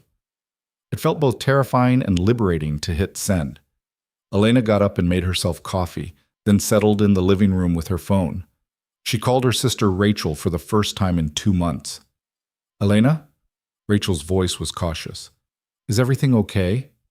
"I don't know yet," Elena said honestly. "But I wanted to tell you that Adrian and I are trying to work things out." There was a long pause. "Are you sure that's a good idea?" "No," Elena admitted. "But I need to try. For real this time. With boundaries and expectations and actual consequences if he fails. I need to know for certain whether this marriage can be saved." "And if it can't," Rachel asked gently, "then I'll know I did everything possible," Elena said, "and I'll be able to walk away without regrets." They talked for another hour, and Rachel was surprisingly supportive once she understood that Elena was going into this with open eyes rather than blind hope. She promised to visit in a few weeks, to see for herself how Adrian was doing, to be there for Elena no matter what happened. After they hung up, Elena made another call, to Sarah, who was thrilled to hear that Elena sounded more like herself than she had in years. "So the anniversary disaster actually turned into a breakthrough?" Sarah asked. "Maybe," Elena said. "It's too early to tell, but yesterday it was like having my husband back. The real one, not the ghost who's been living here." "I'm happy for you," Sarah said, "but also I'm going to keep a close eye on this situation. And if Adrian Volkov breaks your heart again, I will personally key his very expensive car." Elena laughed, and it felt good. "Deal." She spent the rest of the day working on a new painting, this time attempting a portrait. She used a photograph from their wedding day as reference, trying to capture not just their faces, but the hope and joy and terrifying optimism that had radiated from two young people who thought love was enough. Maybe it wasn't enough, but maybe, with work and honesty, and two people willing to actually try, it could be a foundation to build on. At 6:30, Elena's phone buzzed with a text from Adrian. "Leaving office now? Do you want me to pick up anything for dinner?" Such a simple question, such an ordinary gesture. And yet it made Elena's eyes sting with tears. She texted back, "Just you. That's all I need." Adrian arrived at 7:05, apologizing for the 5-minute delay caused by traffic. He had stopped at a flower shop and bought her a bouquet of wildflowers. Nothing fancy or expensive, just a simple arrangement that reminded Elena of the flowers Adrian used to pick for her when they were too poor to buy them. "I remembered you liked these," he said, handing them to her. "Better than roses." "Much better," Elena agreed, taking the flowers and breathing in their sweet, uncomplicated scent. They made dinner together, a stir-fry that was slightly overcooked but edible, and talked about their days. Adrian told her about the minor crisis he had dealt with, the angry phone calls from Dmitri, the rearranging of his schedule to accommodate his new priorities. Elena told him about her conversation with Rachel, about the painting she was working on, about the email she got from the animal shelter asking if she wanted to help with an adoption event next weekend. "Will you come with me?" Elena asked. "To the adoption event?" Adrian didn't hesitate. "Of course, what time?" "Saturday afternoon, 2 to 5. "I'll be there," Adrian said, and he made a note in his phone immediately. After dinner, they sat on the sofa and Adrian asked if she would read to him from her romance novel. Elena was surprised by the request but agreed, and they spent the next hour with Elena reading aloud while Adrian listened, his arm around her shoulders, occasionally asking questions about the characters or laughing at the witty dialogue. It was such a small thing, such an ordinary evening, no grand gestures or dramatic revelations. Just two people sharing space and time and attention. And somehow, it meant everything. When they went to bed that night, Elena felt the smallest shift in her heart. Not forgiveness. That would take time. Not certainty. That might never come. But possibility. The genuine possibility that they might actually find their way back to each other. "Thank you for coming home," she whispered in the darkness. "Thank you for letting me," Adrian replied. And for the second night in a row, Elena fell asleep in her husband's arms, allowing herself to hope that maybe this time the story would have a different ending. The pattern held for 3 days. Adrian came home at 7 each evening. They cooked dinner together, talked about their days, fell asleep in the same bed. It felt fragile and precious, like something made of glass that could shatter at the slightest pressure. Elena kept waiting for the other shoe to drop. On Thursday morning, it did. Elena was in her studio working on the wedding portrait when her phone rang. Unknown number. She almost didn't answer, but something made her pick up. Mrs. Volkov? A woman's voice, professional and cold. Yes? This is Amanda Chen from the law offices of Chen and Associates. I'm calling to confirm our consultation scheduled for next Tuesday at 2 p.m. Elena's stomach dropped. She had sent that text postponing the meeting, but apparently it had gone to the general office line, not directly to Margaret Chen. I actually need to cancel that, Elena said quickly. Cancel or reschedule? Amanda asked. Elena opened her mouth to say reschedule, to keep that safety net in place. But the words that came out were different. Cancel, she said. I'm not moving forward with the divorce right now. There was a pause. I understand. If your situation changes, please don't hesitate to call. We'll keep your file for 6 months before archiving it. After she hung up, Elena sat in her studio staring at her phone. She had just closed a door, not locked it. The file would be there if she needed it. But she had chosen to walk away from the exit she had been planning for months. The terror of that choice hit her all at once. What if she was making a mistake? What if 3 days of Adrian showing up was just an anomaly, and next week everything would slide back to the way it was? What if she was setting herself up for another 7 years of loneliness? Her phone buzzed with a text from Adrian. Meeting running late. We'll be home by 7:30. I'm sorry. Elena stared at the message. 30 minutes. Not hours, not a vague promise of sometime tonight, but a specific time with an apology for the delay. She texted back, okay, be safe. 3 dots appeared, then disappeared, then appeared again. Finally, thank you for understanding. I'm trying, Malishka. I promise I'm trying. Elena set down her phone and looked at the painting she was working on. The young couple stared back at her, frozen in a moment of pure hope. She picked up her brush and added a touch of shadow to the background, just enough to suggest that even in moments of joy, complexity existed. Adrian arrived at 7:35, carrying takeout from the Thai place Elena loved. I figured since I was late, I should bring reinforcements, he said, holding up the bag. They ate pad thai and green curry at the kitchen counter, and Adrian told her about the meeting that had run over. The Kozlov family wants to negotiate new territory lines, he said. It's delicate. Viktor Kozlov is old school. He doesn't like change, doesn't like compromise. The meeting was supposed to be an hour. It turned into 3. Did you reach an agreement? Elena asked. Eventually, but it cost me more than I wanted to give up. Adrian set down his fork and looked at her. 5 years ago, I would have stayed until midnight to get better terms. I would have ground him down through sheer persistence.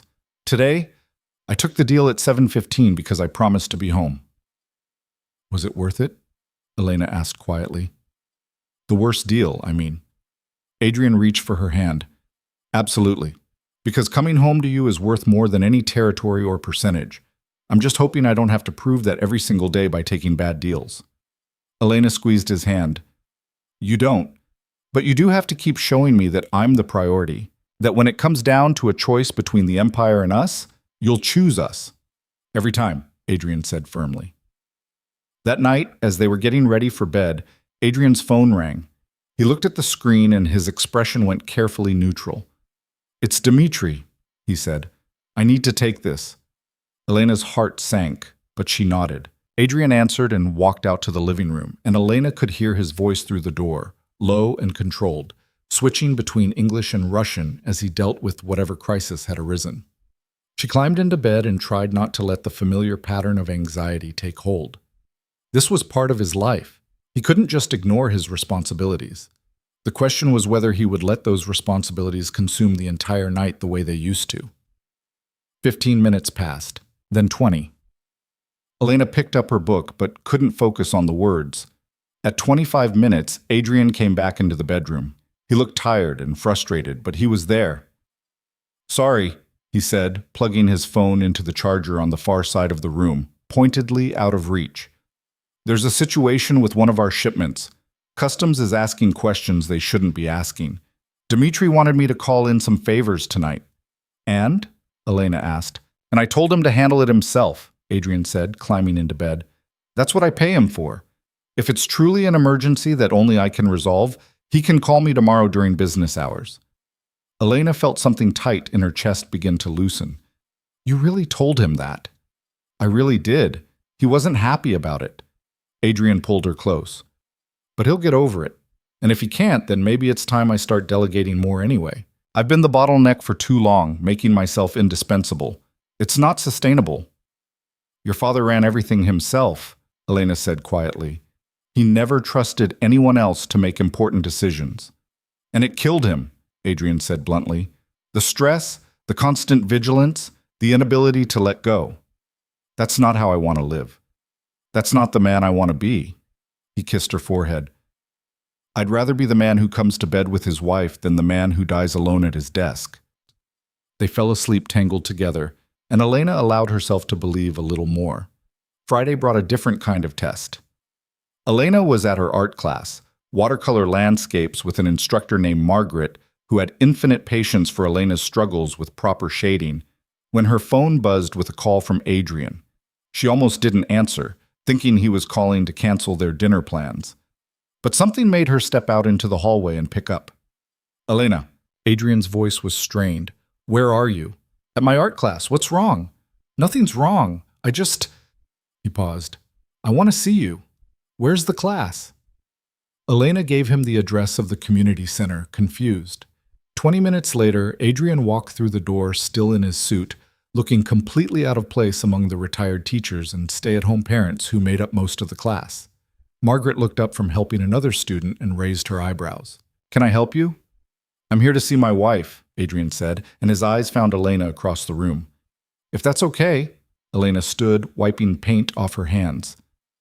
What are you doing here? You said you take this class every Thursday and Friday, Adrian said. I realized I've never seen it. Never seen you paint. I wanted to. Margaret, picking up on the emotional undercurrent, smiled. Well, we have about 40 minutes left. You're welcome to observe. Or participate, if you'd like. I can't paint to save my life, Adrian admitted. Neither can most of us when we start, Margaret said cheerfully, but you're welcome to try. Adrian looked at Elena, a question in his eyes. Elena felt her throat tighten with emotion and nodded. He ended up at the table next to her, with a piece of watercolor paper and a palette of paints, attempting to follow Margaret's instructions on painting a simple sunset. He was terrible at it. The colors bled together into muddy browns. The horizon line was crooked. The whole thing looked like something a child might create. But he was there, and he was trying. And when the class ended and he held up his disaster of a painting with a rueful smile, Elena felt something crack open in her chest. I think I'll stick to my day job, Adrian said. I think that's wise, Elena agreed, laughing. But she took the painting from him carefully, like it was something precious. I'm keeping this. It's terrible.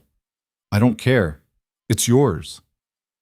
They drove home together, and Adrian told her about his day, how he had been in a meeting with his accountants going over quarterly numbers, and he had suddenly realized that he had no idea what Elena was doing at that exact moment, whether she was happy, whether she was lonely, whether she was painting something beautiful or struggling with technique. So I just left, he said. Told them we'd finish Monday and drove to find you.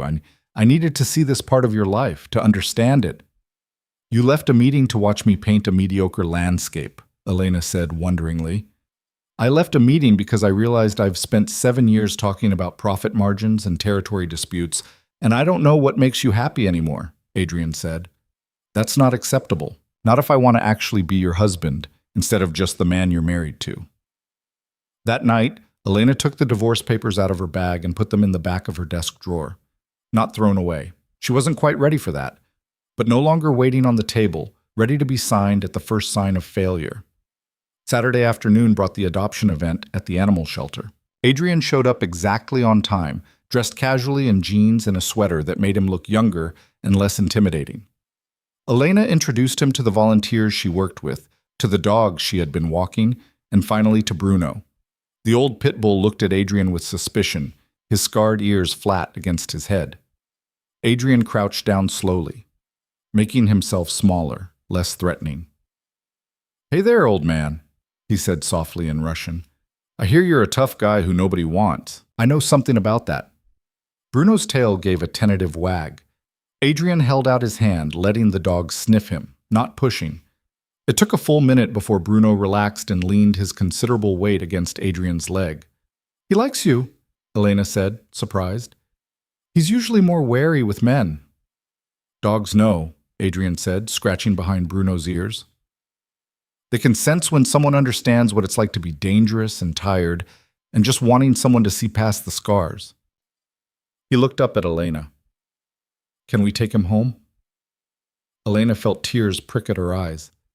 "You're serious?" "Completely serious. He needs a family, and we have room. Unless you don't want—" "I want," Elena said quickly. "I've wanted since the first day I met him." They left the adoption event 3 hours later with Bruno in the back seat of Adrian's car, his massive head resting on the center console between them, already claiming his space in their lives. That evening, they took Bruno to the pet store and let him pick out toys and a bed. Adrian insisted on getting the most expensive orthopedic bed, claiming that old warriors deserved comfort. They walked through their neighborhood with Bruno between them, and Elena felt like they were a real family for the first time in years. "People are staring," Adrian said with amusement. "I don't think they expected to see Adrian Volkov walking a pit bull through Lincoln Park on a Saturday night." "Good," Elena said. Let them see that you're more than just the scary crime boss. Let them see you're also the man who adopts senior dogs nobody else wants." Adrian smiled and laced his fingers through hers. "I like that version of me better." Sunday morning, Elena woke to find Adrian already up, sitting on the floor of their bedroom with Bruno's head in his lap, talking quietly to the dog in Russian. She stayed still, listening to the cadence of his voice, even though she couldn't understand most of the words. When he noticed she was awake, he looked almost embarrassed. "Sorry, did I wake you?" "No. What were you telling him?" Adrian was quiet for a moment.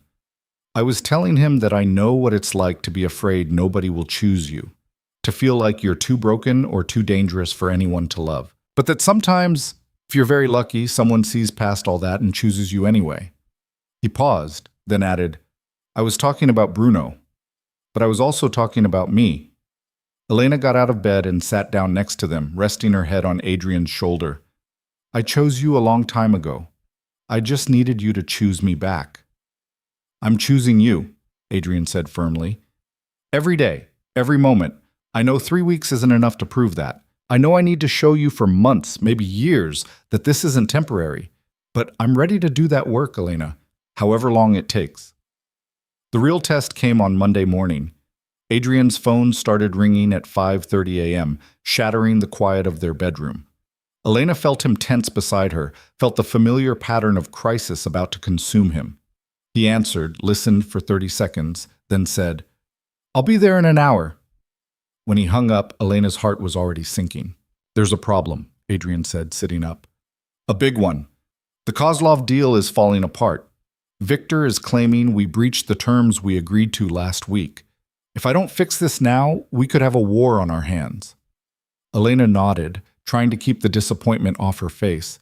This was reality. This was his world. She couldn't expect him to just ignore situations that could turn violent. But Adrian didn't immediately leap out of bed. Instead, he turned to face her. "I have to go deal with this," he said. "But I want you to know something.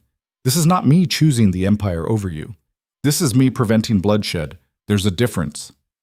"I know," Elena said quietly. "I'll be home tonight," Adrian continued. "It might be late, but I'll be here. And tomorrow I'm going to start training Dmitri to handle more of these situations. Because this can't keep happening. I can't keep being the only person who can prevent wars." He kissed her forehead, then got up and started getting ready with quick, economical movements. Elena watched him transform from the man who had been talking to their dog in Russian to the dangerous, controlled Adrian Volkov, who ran a criminal empire. Before he left, he paused at the door. "Elena?" "Yes?" "I love you, and I'm going to fix this so that nights like this become the exception, not the rule. I promise." Then he was gone, and Elena was alone with her thoughts and a pit bull who had climbed onto the bed and was snoring into her pillow. She got up and made coffee, trying not to let anxiety take hold. This was a test, the first real crisis since they had started rebuilding. The question was whether Adrian would actually come home, or whether the familiar pattern of one emergency leading to another would consume him again. Elena spent the day painting. She had started a new piece, the lake where Adrian had taken her that first day. She tried to capture the way the dying light had looked on the water, the feeling of standing at the edge of possibility. Her phone stayed silent all day. At 6 p.m., Elena started making dinner. Chicken soup, the kind Adrian's grandmother used to make, using the recipe Katya had taught her years ago. If he didn't come home to eat it, at least it would keep. 6:30 came and went. 7:30. At 7:45, Elena heard the elevator in their building, then the sound of Adrian's key in the lock. She stayed in the kitchen, not wanting to seem like she had been anxiously waiting. Adrian appeared in the doorway, and he looked absolutely exhausted. His tie was loosened, his shirt wrinkled, his hair disheveled in a way that suggested he had been running his hands through it for hours, but he was home. "I'm sorry I'm late," he said immediately. "The meeting went longer than I expected. Victor is a stubborn old bastard who wanted to squeeze every possible concession out of me. But it's resolved. No war, no bloodshed, just a lot of posturing and negotiation." "Are you okay?" Elena asked. Adrian crossed the kitchen and pulled her into his arms. "I'm exhausted. I'm frustrated. I had to give up more than I wanted to, but I'm home, and I'm with you, so yes, I'm okay." He pulled back and looked at her seriously. "I need you to understand something, Elena. Days like today are going to happen. I can't eliminate them entirely, not without completely abandoning everything my father built.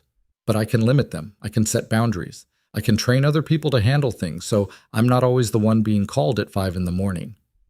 "I know," Elena said, "and I'm not asking you to abandon your responsibilities. I'm just asking you to keep coming home." "Always," Adrian said, "even when it's late. Even when I'm tired, I'll always come home to you." They ate the soup together, and Adrian told her about the negotiation, the strategies he had used, the concessions he had made, the way Victor had finally agreed to terms when Adrian had invoked the memory of both their fathers and the alliance they had maintained for decades. "You're good at this," Elena observed. "Negotiating, reading people, finding the compromise that works." "I've had a lot of practice," Adrian said wryly, "though I'm better at negotiating with rival crime families than I am at negotiating with my own wife." "That's because you can't intimidate me," Elena said with a small smile. "No," Adrian agreed. "But maybe that's a good thing. Maybe I need someone in my life who sees through all the power and control and just wants me to be present." After dinner, they took Bruno for a walk through the neighborhood.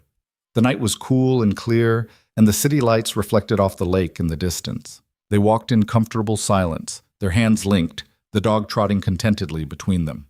When they got home, Adrian did something that surprised Elena.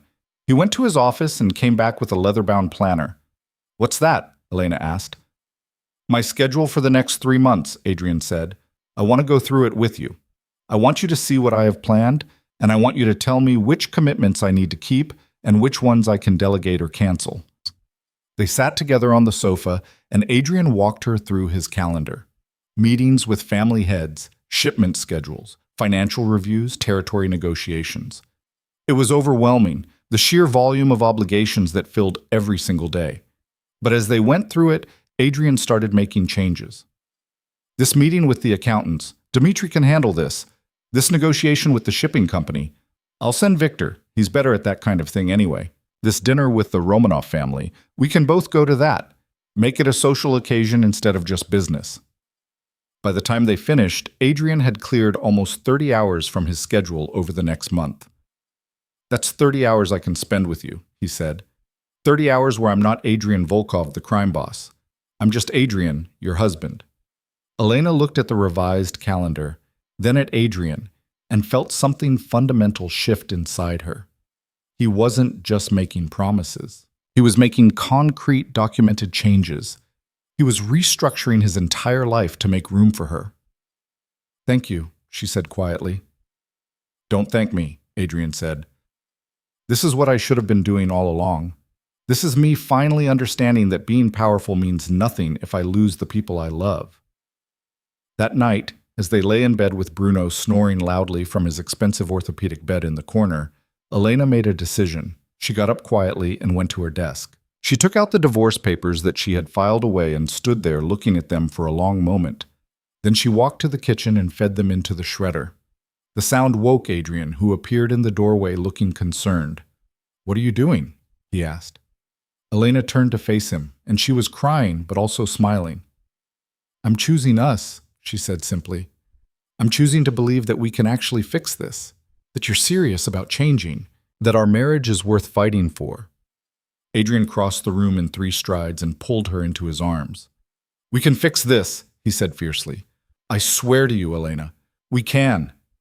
"I know," Elena whispered against his chest. "I'm finally starting to believe it." They stood there in the kitchen at 2 in the morning, holding each other while scraps of legal documents lay in the recycling bin, and Elena felt something she hadn't felt in 7 years. Certainty. Not the certainty that everything would be perfect, not the naive belief that Adrian would never slip or struggle or have moments where the Empire tried to pull him away, but the certainty that he would keep fighting to come back to her, that he had finally understood what she had been trying to tell him for years, that love wasn't just about grand gestures or expensive gifts or promises made in moments of crisis. It was about showing up every day, even when it was hard, even when it was boring, even when there were 1,000 other things demanding attention. It was about choosing each other, over and over again, in ways both large and small. And for the first time in 7 years, Elena believed that Adrian Volkov was finally ready to make that choice. The weeks that followed the shredding of the divorce papers brought a rhythm to their lives that Elena had almost forgotten was possible. Not perfection. There were still late nights when Adrian came home exhausted from negotiations. Still mornings when his phone rang before dawn with emergencies that couldn't wait. But there was also consistency. Presence. The steady accumulation of small moments that proved he was serious about the choice he had made. 3 weeks after destroying the papers, Elena woke to find Adrian already dressed, sitting on the edge of their bed with an expression that was both nervous and determined. "I need to tell you something," he said. Elena's stomach tightened with automatic anxiety. "What's wrong?" "Nothing's wrong, but there's something I should have told you weeks ago, and I keep putting it off because I'm afraid of how you'll react." Adrian took a breath.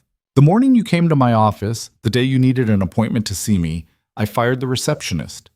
Elena sat up. "You what?" "I fired her that same day. The second Dmitri told me what happened, I called down and had her removed from the building." Adrian's jaw was tight. "I was furious. How dare she not recognize you? How dare she treat you like some random visitor instead of the most important person in my life?" "Adrian, let me finish," he said quietly. "I fired her because I was angry and humiliated and looking for someone to blame. But the truth is, it wasn't her fault. She had been working there for 3 months, and I had never once mentioned you. Never put your picture in the system, never brought you to the office. I kept you completely separate from that part of my life, and then I punished her for not knowing something I had never told her." He looked at Elena with raw honesty. "I rehired her the next day and apologized, but I need you to know that my first instinct was to blame everyone except myself. That's how deep the problem was, Elena. I couldn't even see that I was the one who made you invisible." Elena took his hand. "You're telling me this now. That matters." "I'm telling you because I don't want there to be secrets between us anymore," Adrian said. "Even the ugly things, especially the ugly things." That afternoon, Adrian did something that surprised her even more. He asked her to come to his office. "Why?" Elena asked, confused. "Because I want you to understand what I do," Adrian said. "Not the violence or the territory disputes, but the actual work. The negotiations, the logistics, the people I deal with. I want you to see that part of my life so it's not this mysterious black box that takes me away from you." They drove to his headquarters together, and this time when Elena walked into the lobby, the receptionist, the same young woman from months ago, smiled with genuine warmth. "Mrs. Volkov, it's wonderful to see you again. Mr. Volkov is expecting you." Adrian squeezed Elena's hand as they walked to the elevator. His office was on the top floor, a space Elena had never seen. It was surprisingly understated.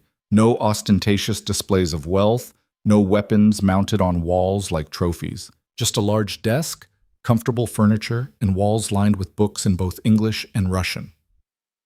"This is where you spend most of your time," Elena said, looking around. This is where I used to spend most of my time, Adrian corrected. Now I'm here maybe 6 hours a day instead of 12. He introduced her to his key people. Dmitri, his second in command, who looked at Elena with a mixture of respect and curiosity. Victor, the older man who handled shipping logistics. Anya, his accountant, who turned out to be a sharp-eyed woman in her 50s, who immediately asked Elena about her art. Adrian has your terrible sunset painting in his desk drawer, Anya said with a sly smile. He takes it out sometimes and stares at it like it's a Rembrandt. Adrian actually looked embarrassed. It reminds me of what's important. Over the next few hours, Elena sat in on meetings and watched Adrian work. She saw the way people deferred to him, the weight of authority he carried, the careful balance he maintained between being approachable and being feared. But she also saw something else, the way he checked his watch frequently, the way he cut conversations short that started to veer into unnecessary territory, the way he delegated decisions that he once would have insisted on making himself. During a break between meetings, Elena found him standing at the window looking out over the city. "Thank you for showing me this," she said. Adrian turned. "Do you understand it better now? What I do? Why it's complicated?" "I do," Elena said honestly. "And I understand why you can't just walk away from it. This isn't just business, Adrian. These are people who depend on you, families whose livelihoods are tied to the decisions you make. But it doesn't have to consume me the way it has been," Adrian said.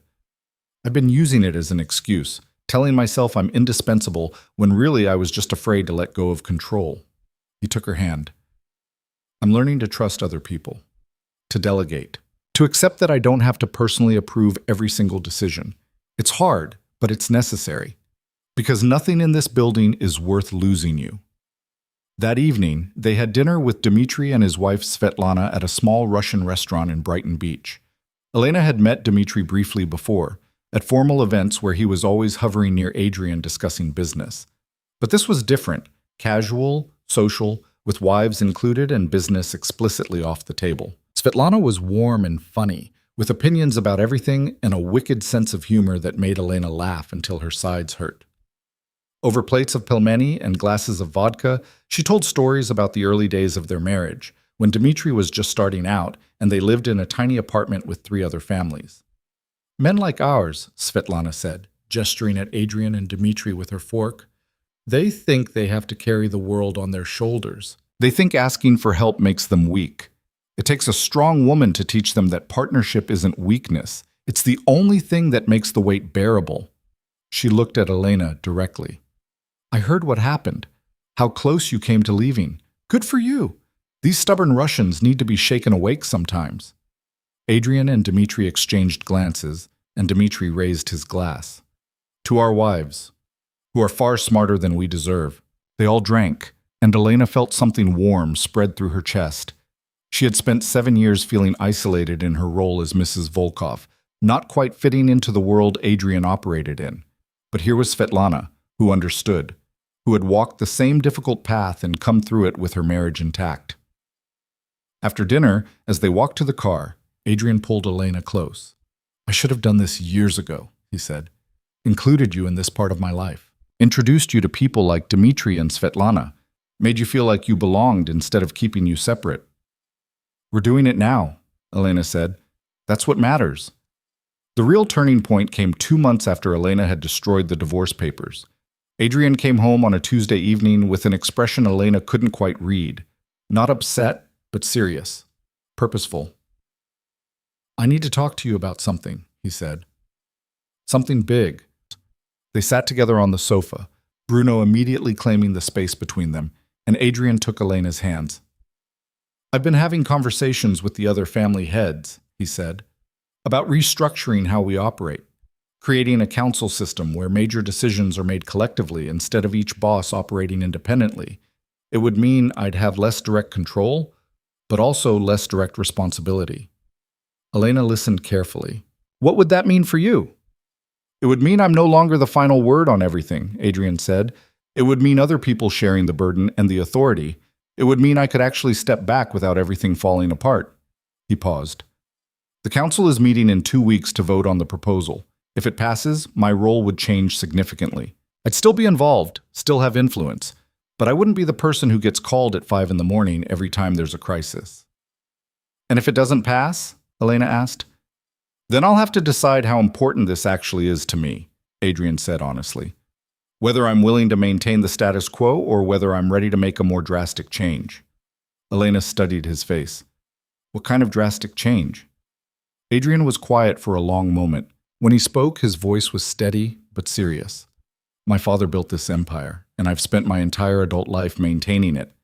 But I need to ask myself if that's actually what I want, or if I'm just doing it because I think I'm supposed to, because it's expected, because walking away would feel like failing him. He looked at Elena with complete honesty. I told you that you're my priority now, but if I'm serious about that, I need to be willing to make real sacrifices. Not just clearing my calendar or coming home for dinner, but actually restructuring my life in a fundamental way. Are you saying you want to leave? Elena asked carefully. Walk away from everything your father built? I'm saying I want us to decide together what our life should look like, Adrian said. Maybe that means I stay involved, but in a smaller capacity. Maybe it means I transition out over the next few years. Maybe it means something I haven't thought of yet, but I don't want to make those decisions alone anymore. This is our life, Elena. Both of us. We should be building it together. Elena felt tears prick at her eyes. This was more than she had expected, more than she had even thought to ask for. I don't want you to resent me, she said quietly. I don't want you to look back in 10 years and blame me for making you give up your father's legacy. Well, my father's legacy was dying alone in his office because he never learned how to let anyone in, Adrian said bluntly. That's not a legacy I want to continue. I want to build something different, Elena, something that includes you, that includes the possibility of a real life together. He pulled her close. The council vote is in 2 weeks. Whatever happens, I want you to know that I'm committed to finding a way forward that works for both of us, even if it means making choices my father never would have made. The 2 weeks before the council meeting were tense. Adrian spent long hours in negotiations with the other family heads, building support for his proposal. Elena watched him navigate the complex politics of his world with skill and determination, but she also saw the toll it took. One night, she found him in his office at 2 in the morning, staring at spreadsheets and organizational charts. Come to bed, she said softly. I'm almost done, Adrian said, not looking up. Elena walked over and closed his laptop. No, you're done now. Whatever you haven't figured out will still be there tomorrow. Adrian looked up at her, exhaustion written across his face. What if the vote doesn't go my way? What if they refuse to change the structure? Then we'll figure out plan B, Elena said firmly. Together. But right now you need sleep. She pulled him to his feet and led him to their bedroom. As they lay in the dark, Adrian's hand found hers. I'm scared, he admitted quietly. I've spent my whole life being the person in control, the one with all the answers. I don't know how to be anything else. You're learning, Elena said. That's all any of us can do. Learn and try and mess up and try again. What if I mess up with us? Adrian asked. What if I slip back into old patterns? Then I'll tell you, Elena said, and you'll course correct. We've established that pattern now, Adrian. You don't get to use fear as an excuse to stop trying. Adrian pulled her closer. How did I get lucky enough to marry someone so stubborn? You didn't marry me because I was easy, Elena said. You married me because I saw you, the real you, under all the armor and control. And I'm not going anywhere. The night of the council vote, Elena insisted on going with Adrian. He initially protested, saying it wasn't safe, that these meetings could get heated, that she didn't need to see that side of his world. I'm going, Elena said firmly. You're asking these men to fundamentally change how they operate. I want them to see that you're serious, that you have something worth changing for. The meeting was held in a private room at an upscale restaurant that the families collectively owned. Elena sat in an adjacent room with Svetlana and 2 other wives, able to hear the proceedings but not directly involved. She listened as Adrian presented his proposal with calm authority. A rotating council leadership, collective decision-making on major issues, delegation of day-to-day operations to trusted lieutenants, the creation of a structure that didn't require any single person to sacrifice their entire life to maintain. There was pushback, of course. Viktor Kozlov argued that the old ways had worked for decades and shouldn't be changed. Another family head, Anton Marchenko, worried about divided authority leading to weakness. But Adrian was persuasive. He talked about sustainability, about burnout, about the next generation, and whether they wanted their sons to inherit the same crushing burden. He talked about Marcus Volkov dying at his desk, alone and exhausted, and asked whether that was really the legacy they wanted to leave. And then he said something that made Elena's heart stop. "I love my father's memory," Adrian said, his voice carrying through the door. "But I love my wife more. I love the possibility of a life that includes more than just work and obligation and constant vigilance. If this council won't support that, then I'll have to make difficult choices about my future involvement. But I'm done sacrificing everything that makes life worth living in the name of tradition." There was a long silence. Then Dmitri spoke up. "I vote yes. The proposal makes sense, and Adrian is right. We can't sustain this model forever." One by one, the other heads voted. When it was Viktor Kozlov's turn, he was quiet for so long that Elena thought he would refuse. Finally, he said, "My wife left me 15 years ago because I was never home. I haven't seen my daughter in a decade. If this young fool is smart enough to learn from my mistakes, then who am I to stop him? I vote yes." The proposal passed unanimously. Elena heard the room erupt in conversation, heard Adrian's voice thick with emotion as he thanked the council. Svetlana grabbed her hand and squeezed. "He did it," she said. "That stubborn man actually did it." When Adrian emerged from the meeting, he looked drained but triumphant. He found Elena immediately, pulled her into his arms, and held her like she was the only solid thing in a shifting world. "We did it," he whispered. "We actually did it." The restructuring took months to implement. Adrian worked with Dmitri to train new leadership, to delegate responsibilities, to build systems that didn't require his constant oversight. It wasn't easy. There were moments when he struggled to let go of control, when old habits tried to reassert themselves. But every time he slipped, Elena was there to remind him why he had made this choice.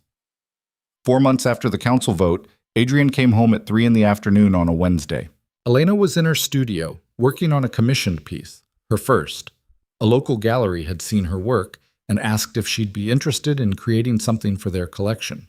She was terrified and thrilled in equal measure. "You're home early," she said, looking up from her canvas. "I'm done for the day," Adrian said, leaning against the door frame. "All my meetings are finished, all the urgent decisions are made, and I realized I could either sit in my office finding busy work or I could come home to my wife." He smiled. "So here I am." Elena set down her brush. "What do you want to do?" "I don't know," Adrian said. "What do normal people do on Wednesday afternoons?" Elena laughed. "I have no idea. We're going to have to figure it out together." They ended up taking Bruno to the lake property. Construction had started on the house, a modest, beautiful structure that would blend into the landscape rather than dominate it. They walked the trails around the property, talking about design choices and garden plans and the possibility of getting chickens. "Chickens," Adrian said with amusement. "A year ago, I was negotiating territory disputes with the Bratva. Now I'm planning a chicken coop." "Do you regret it?" Elena asked quietly. Adrian stopped walking and turned to face her. "Elena, I spent 7 years building an empire and losing you in the process. I spent every day terrified that I was becoming my father, powerful and alone and unable to connect with anyone. And then you almost left, and I finally understood that none of it mattered if I didn't have you." He took her hands.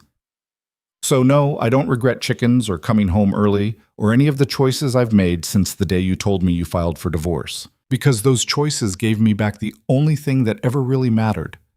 Elena felt tears on her cheeks. "I'm so proud of you, of the work you've done, of the changes you've made." "I'm proud of us," Adrian corrected, "because you didn't just wait for me to change. You demanded it. You set boundaries. You were willing to walk away if I couldn't meet you halfway. That's what saved us, Elena. Your strength, your refusal to accept less than what you deserved." That evening, they returned to the penthouse to find a package waiting at the door. Elena opened it to find the painting Adrian had made in her art class, now professionally framed. "I kept it at the office for months," Adrian said. "But I think it belongs here." A reminder that I'm willing to look foolish if it means being part of your world. Elena hung the terrible sunset painting in the hallway, right next to one of her better watercolors. The contrast was almost comical, her careful, improving technique next to his muddy disaster, but somehow it was perfect. 6 months after the council vote, Elena and Adrian renewed their vows. Not a big ceremony, just close friends and family gathered at the lake house, which was now complete. Rachel flew in from Boston with her husband and kids. Svetlana and Dmitri were there, along with a handful of other people who had supported them through the hard work of rebuilding. They stood by the water at sunset, the place where Adrian had once told Elena he had bought this land but been too afraid to build on it. Now the house stood behind them, solid and real, a testament to what was possible when two people chose to actually build a life together. Elena wore a simple white dress and carried wildflowers. Adrian wore a suit but no tie, looking more relaxed than she had ever seen him. The ceremony was brief, no elaborate vows or lengthy speeches, just simple promises that acknowledged both the past and the future. "I promise to show up," Adrian said, his voice steady but emotional. "Not just physically, but with all of me, present and engaged and choosing you every single day." "I promise to hold you accountable," Elena said. "To speak up when something isn't working, to demand the love and respect I deserve instead of suffering in silence." They exchanged new rings, simple bands engraved with the date they had almost lost each other, a reminder that their marriage had survived not because it was perfect, but because they had been willing to fight for it. When they kissed, their friends applauded, and Bruno barked from where he was lying in the grass. It was messy and imperfect and absolutely real.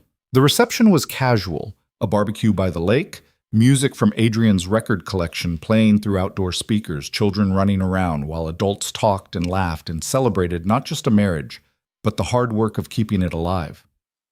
At one point, Elena found herself standing with Rachel, watching Adrian show Dimitri's teenage son how to start a fire in the outdoor pit. "I wasn't sure you two would make it," Rachel admitted. "When you told me you were trying to work things out, I was terrified you were setting yourself up for more pain." "I was terrified too," Elena said honestly.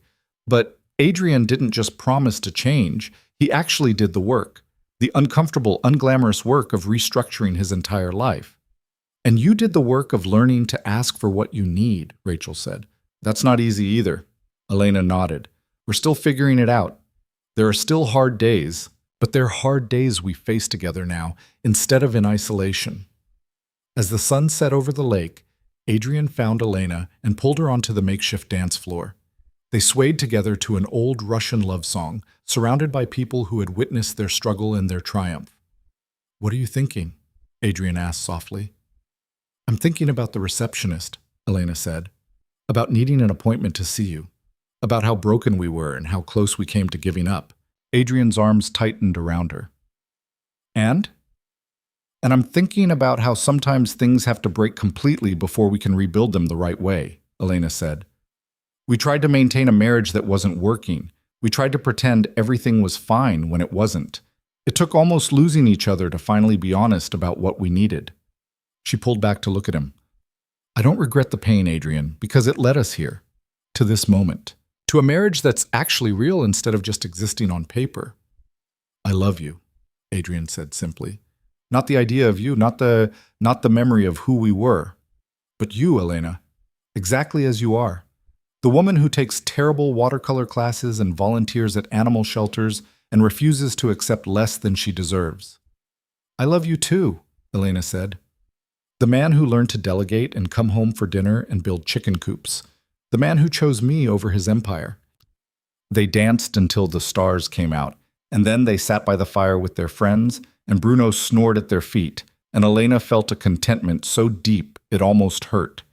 This was what she had been fighting for. Not perfection, not a life without struggle, but partnership, presence, two people choosing each other day after day, in all the small moments that actually mattered.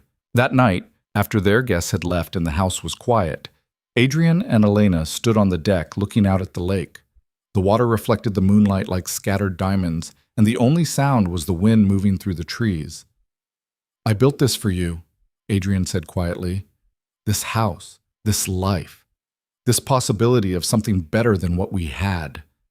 We built it, Elena corrected. Together. That's the difference, Adrian. You didn't save our marriage by yourself. We saved it by finally learning to be partners. Adrian pulled her close, and they stood there in the darkness. Two people who had been married for 7 years and had almost thrown it all away. Two people who had found their way back to each other through honesty and hard work and the stubborn refusal to give up. Do you remember what you wrote in that journal? Adrian asked. The one from our first year of marriage? Which part? You wrote that you could live in the small moments forever, Adrian said. The coffee in bed, the quiet mornings, the simple act of being seen by someone who loves you.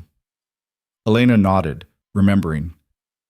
I want to give you a lifetime of those moments, Adrian said.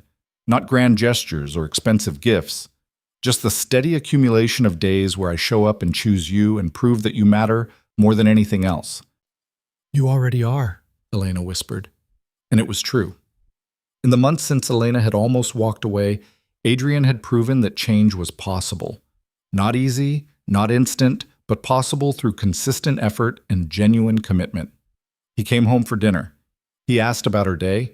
He attended her art shows and adoption events and supported her dreams even when they had nothing to do with his world.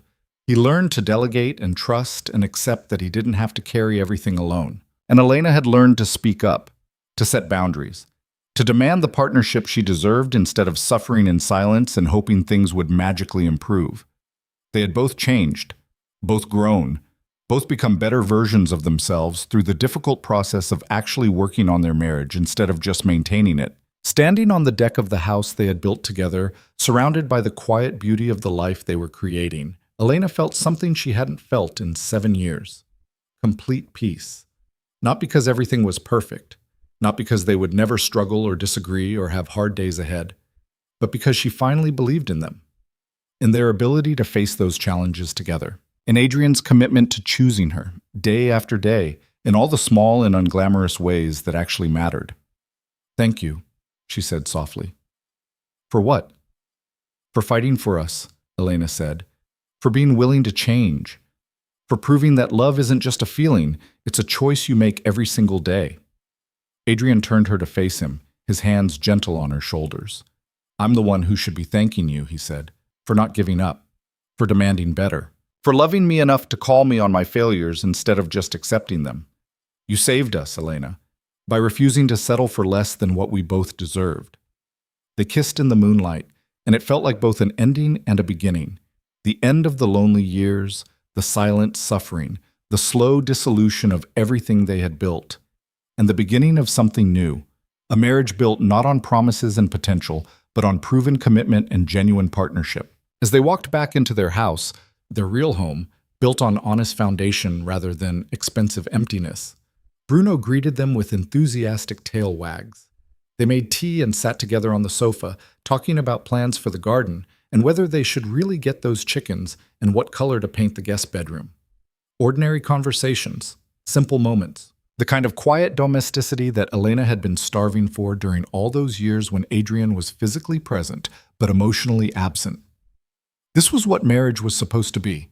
Not just the big romantic gestures or the dramatic moments of crisis and resolution, but the steady, unremarkable accumulation of days spent choosing each other, of showing up, of being present.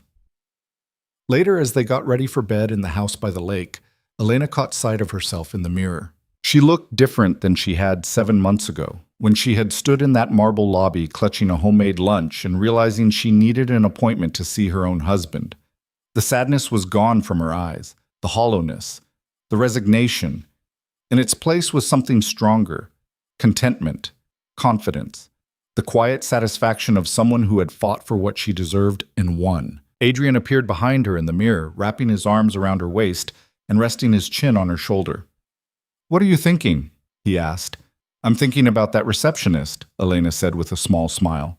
About how sometimes the worst moments lead to the best changes. I'm sorry it took almost losing you for me to understand, Adrian said quietly. I'm not, Elena said, surprising herself with the honesty. Because if it hadn't gotten that bad, we might have kept pretending everything was fine. We might have maintained a hollow marriage for another 7 years. Sometimes things have to break completely before we can rebuild them the right way. She turned in his arms to face him. We have something real now, Adrian. Not perfect, but real. Built on honesty and effort, and two people who finally understand that love is a verb. I choose you, Adrian said softly. Every day, every moment, for the rest of my life. I choose you too, Elena replied, and as they climbed into bed in their house by the lake, with Bruno snoring contentedly in the corner and the moonlight streaming through the windows, Elena realized something profound. She had married Adrian Volkov 7 years ago in a ceremony full of hope and promise and naive optimism. But she had really married him tonight, in the quiet commitment to keep choosing each other, in the hard work they had done to rebuild what was broken, in the understanding that true partnership required both people to show up every single day.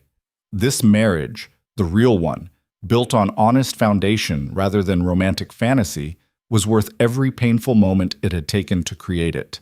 And as Elena drifted off to sleep in her husband's arms, she felt grateful not for a perfect love story, but for an honest one. A story about two imperfect people who learned to choose each other even when it was hard, especially when it was hard. Because that, she had finally learned, was what real love looked like. Not the absence of struggle, but the commitment to struggle together. Not the promise of perfection, but the daily choice to keep showing up and trying and building something worth keeping. And in the end, that was more than enough. It was everything.